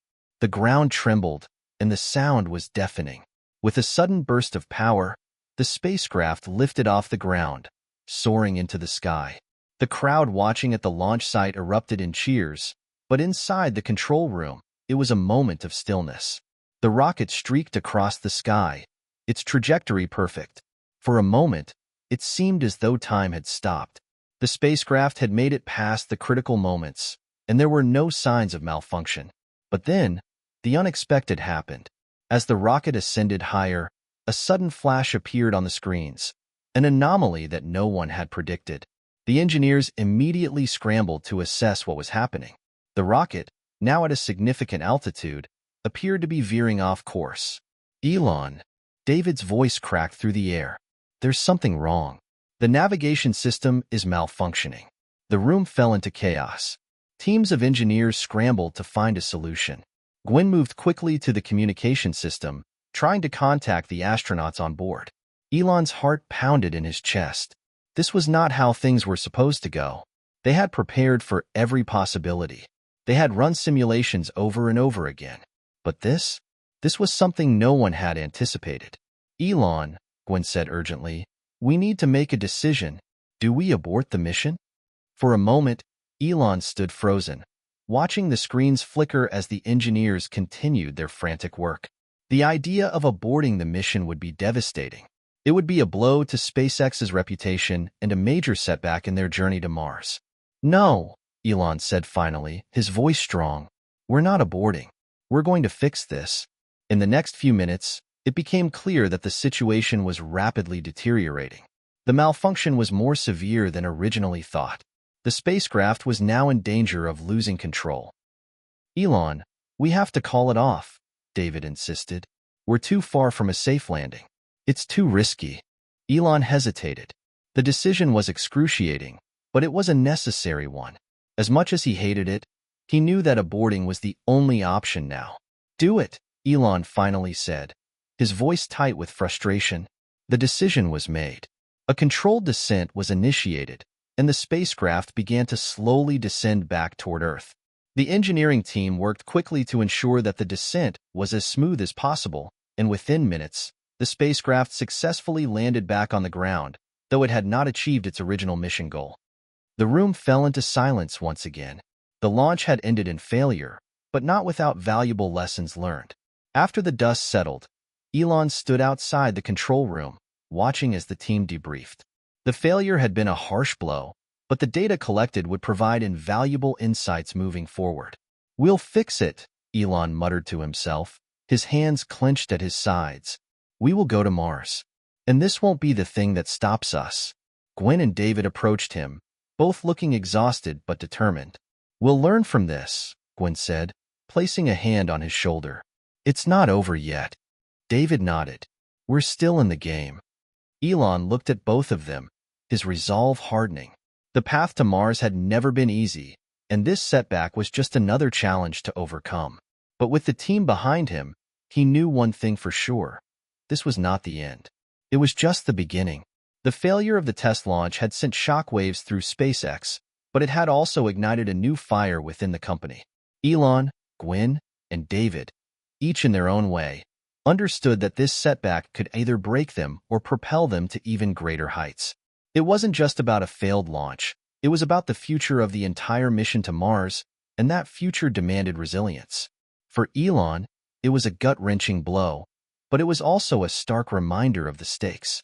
His reputation, his dreams, and the future of SpaceX were on the line. But Elon Musk wasn't one to back down in the face of adversity.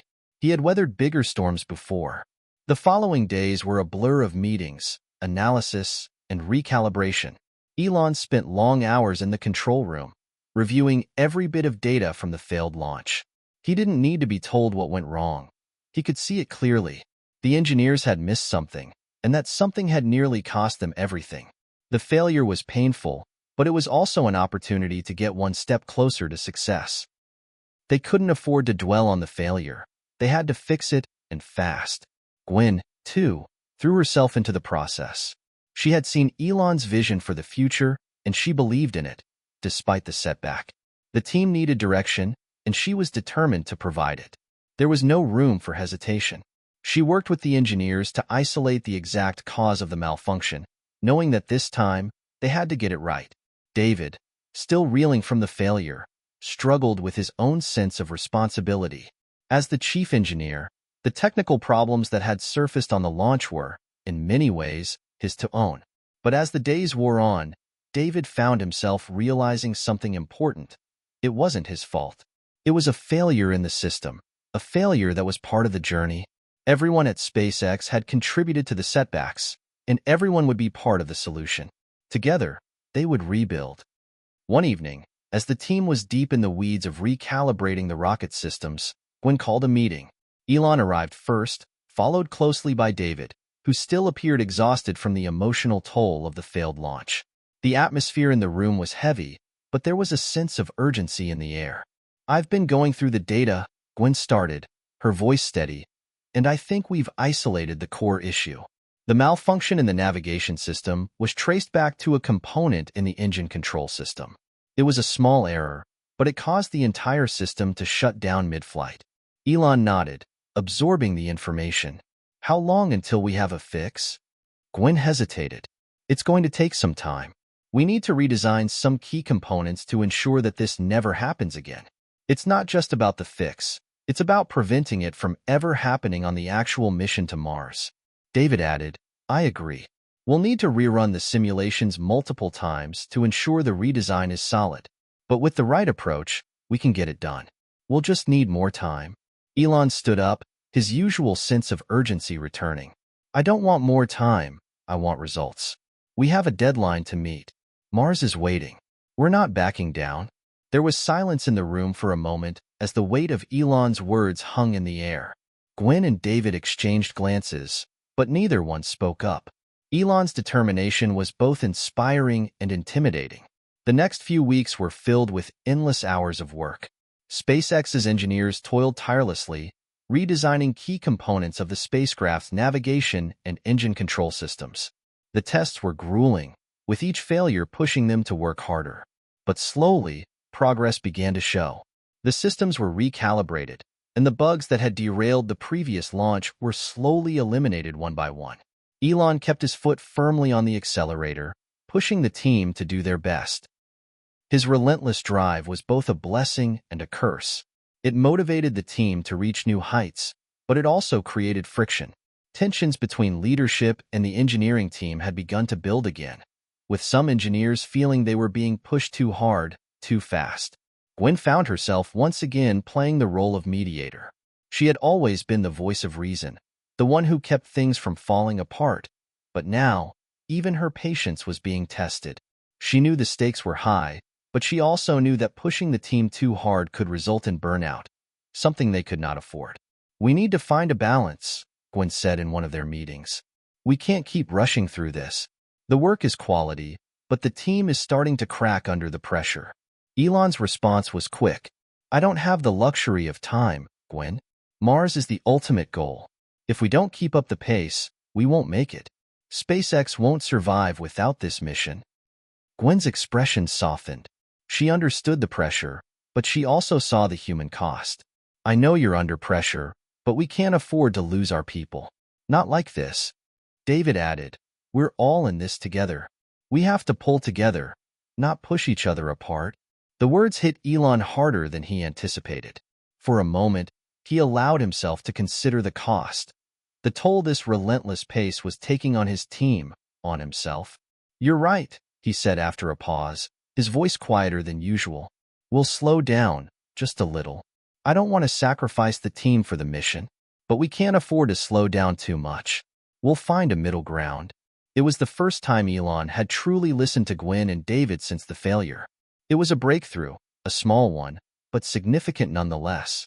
As the days turned into weeks, the redesigns were tested and retested. The team's morale began to improve. The collaboration between Elon, Gwen, and David became more fluid. They were no longer pushing each other apart. Instead, they were learning to work together, each of them bringing something vital to the table. Elon's vision, Gwen's strategy, and David's technical expertise were finally aligning in a way they hadn't before. And then, at long last, it was time for the final test flight. This time, the team was ready. The spacecraft was prepared, the systems were stabilized, and all of the necessary modifications had been made. But even as the countdown began, no one was certain whether they were truly ready. The failure still loomed in the back of their minds, a constant reminder that the road to Mars was anything but guaranteed. In the control room, the atmosphere was tense. Every eye was fixed on the launch pad, waiting for the countdown to finish. Elon, Gwen, and David stood side by side, knowing that this moment would determine the future of SpaceX. The rocket began its ascent, the engines roaring to life as it lifted off the ground. For the first time in weeks, Elon allowed himself to breathe, just a little. The spacecraft climbed higher and higher, passing through the most critical points without issue. The test flight was on track. But the true test would come when the rocket reached the highest point in its flight.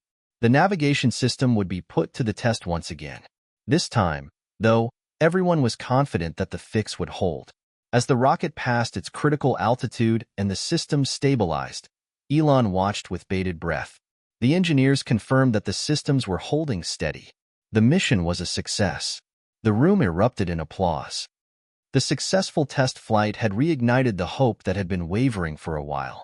The engineers, the team at SpaceX, And most importantly, Elon Musk felt like they had achieved something monumental. The roadblocks, the stress, the late nights, everything that had threatened to derail their vision of Mars seemed like a distant memory now. But the dream was far from realized. There was still so much to do, and the pressure was on to keep the momentum alive. In the aftermath of the successful test flight, Elon sat in his office, surrounded by the same people who had been with him through the darkest days of SpaceX's existence: Gwen, David, and the core team of engineers. The room felt different now. There was a sense of victory, but also an unspoken understanding that this was just the beginning. Gwen broke the silence first. "That was a big win, Elon. But we both know this is just the tip of the iceberg. What's next?" Elon's eyes flickered with determination. "Next is Mars," he replied firmly, as if it were the simplest answer in the world. David chimed in, his voice low but confident. "We need to start preparing for the real mission, the first human flight to Mars. It won't be long now before we're moving on from prototypes and test flights. It's about scaling up, preparing the crew, and making sure the systems are foolproof." Elon nodded, his mind already shifting gears. "We have no time to waste. The world is watching us, and we can't afford any mistakes. We've got a clear window for the first launch, and I plan to meet it." The room fell silent for a moment as each person processed the enormity of what was being discussed. A mission to Mars was no longer a distant dream. It was becoming reality. Elon's vision of creating a colony on another planet was becoming more tangible by the day, but with every step forward, the stakes grew even higher. Meanwhile, the rest of the team worked tirelessly to ensure that the spacecraft was up to the task.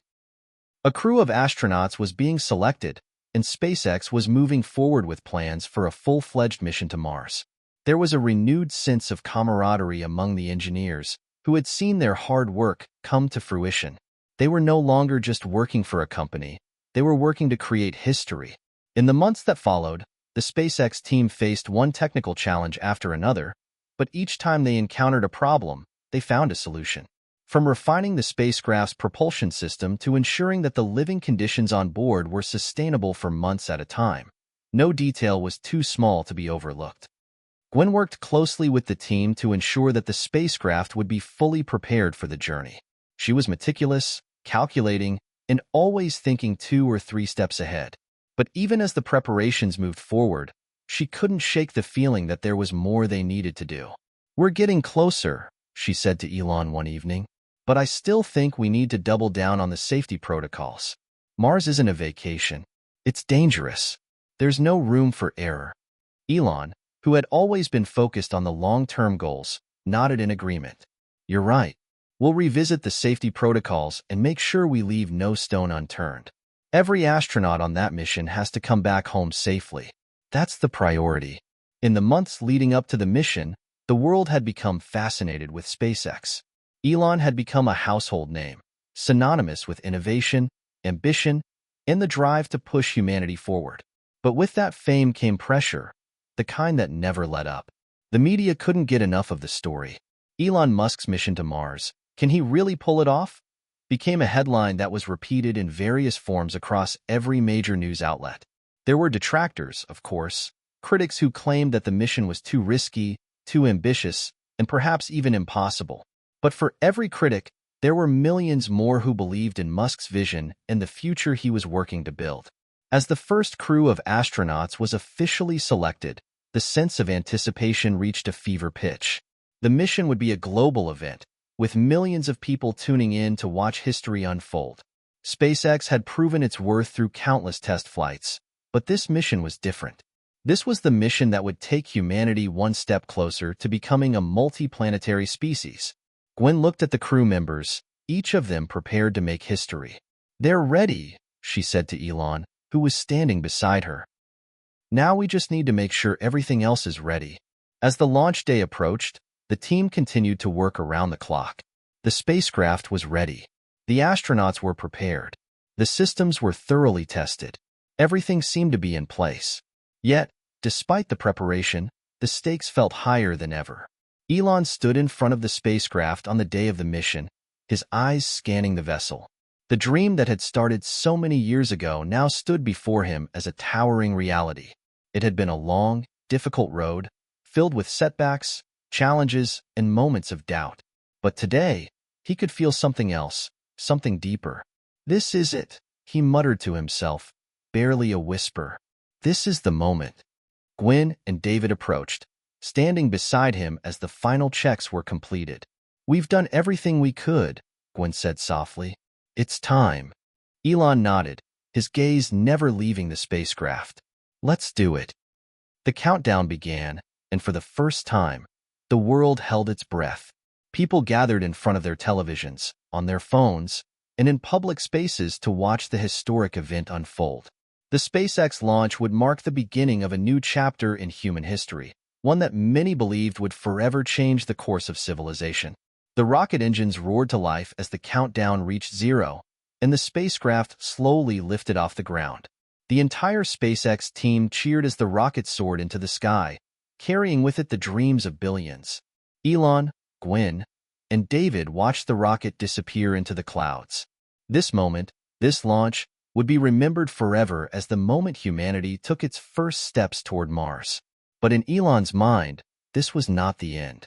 It was merely the beginning. There was still so much to be done. The Mars mission was only one part of a much larger vision, one that would take humanity beyond Earth and into the stars. And for the first time, it felt like they were truly on the path to something extraordinary. The launch of the first human mission to Mars was a success. As the rocket ascended into the sky, the team at SpaceX erupted in applause. The years of hardship, sacrifices, and setbacks had led to this moment. Elon Musk, the man who had once dreamed of a future beyond Earth, stood alongside his team, witnessing the beginning of a new era, one that would redefine humanity's future. In the days that followed, the world watched in awe as the crew of astronauts aboard the spacecraft made their way toward Mars. The mission was being broadcast in real time, with millions of people glued to their screens, witnessing history in the making. The journey was long, and there were moments of doubt and uncertainty, but the crew remained resolute, knowing that they were part of something far greater than themselves. Elon, Gwen, and David stayed at SpaceX's mission control, monitoring every aspect of the flight. There was no room for error now. They had come so far, and they couldn't afford to let anything jeopardize the success of the mission.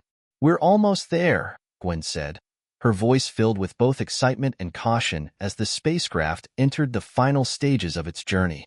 "Everything's going as planned, but we need to stay focused. One mistake, and all of this could be undone."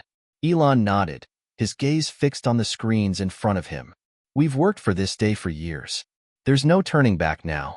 We've got one shot at this," David added. "And we've done everything we could to make sure it's a success. There's no reason to doubt the system. We've tested it all." As the spacecraft neared Mars, the world held its collective breath. The first human landing on another planet was no longer a fantasy. It was real.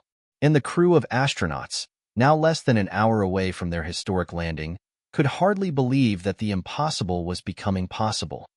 The landing was a delicate procedure. The spacecraft had to slow down, adjust its trajectory, and make a perfect descent onto the surface of Mars. The entire team at SpaceX worked in perfect harmony, coordinating each step with precision. It was a tense moment, but the nerves were tempered by years of preparation. As the spacecraft touched down on the Martian surface, the room in mission control erupted in applause. Cheers filled the room as the astronauts communicated with SpaceX, confirming that they had successfully landed on Mars. The world watched as the first human footprints were about to be left on the surface of another planet. Elon's heart raced. This moment had felt so distant for so long. He had faced countless setbacks, people who doubted him, and challenges that seemed insurmountable. But now, here they were. The dream was alive. When the first astronaut stepped onto the surface of Mars, the entire world watched. The iconic image of the astronaut planting their foot on Martian soil would forever be etched in history. The weight of the moment was not lost on anyone. The first human to set foot on Mars represented the culmination of centuries of ambition, human ingenuity, and an unyielding desire to explore the stars. "One small step for man, one giant leap for mankind," the astronauts said, echoing the famous words of Neil Armstrong, as they took their first steps on Mars. The world cheered. This was more than just the success of a private company. It was the success of humanity as a whole, a milestone that signified the potential of human exploration beyond Earth. For Elon, the moment was surreal. He stood in front of the screen, eyes fixed on the astronaut's figure in the distance, and felt a deep sense of pride. All the late nights, the struggles, the doubters, they didn't matter anymore. This was the reward for those who dared to dream big. Back at SpaceX headquarters, the celebrations were in full swing. There were hugs, handshakes, and tears of joy. The team that had worked so tirelessly to get to this point had finally seen their efforts bear fruit. "We did it," Gwen said, her voice breaking with emotion. "This isn't just about us. It's about the whole world. It's about the future." Elon smiled, his gaze distant, as though reflecting on everything that had brought them here. "This is just the beginning. The future is no longer limited to Earth. We've opened the door to something greater." David stood beside Elon, nodding in agreement. "We've changed the course of history." For the first time in a long while, the relentless drive that Elon was known for softened.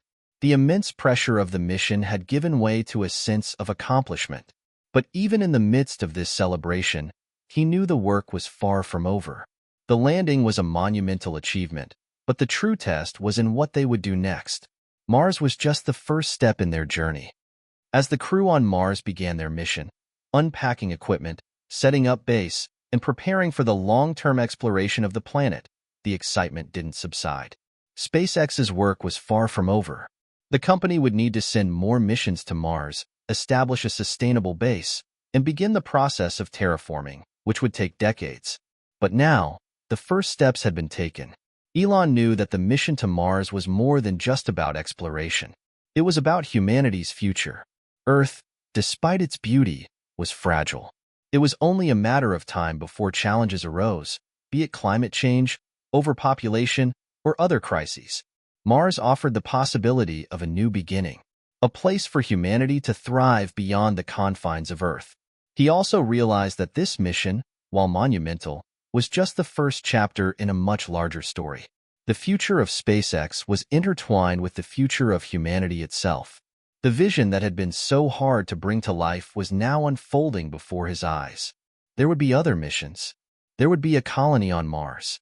And there would be many more planets to explore in the distant future. But for now, Elon took a moment to savor the success. This was a victory not just for SpaceX, but for the entire human race. They had done what many thought was impossible. As the astronauts continued their mission on Mars, SpaceX's success reverberated across the world. Elon Musk's vision of a multiplanetary future was no longer a dream. It was a reality. And as people around the globe watched, one thing became clear. The age of space exploration had arrived, and humanity's future among the stars was no longer a matter of if, but when. Hit subscribe and leave a comment with where you're watching from. This story might just spark a new beginning. What's one thing that always pushes you forward, even when things get tough?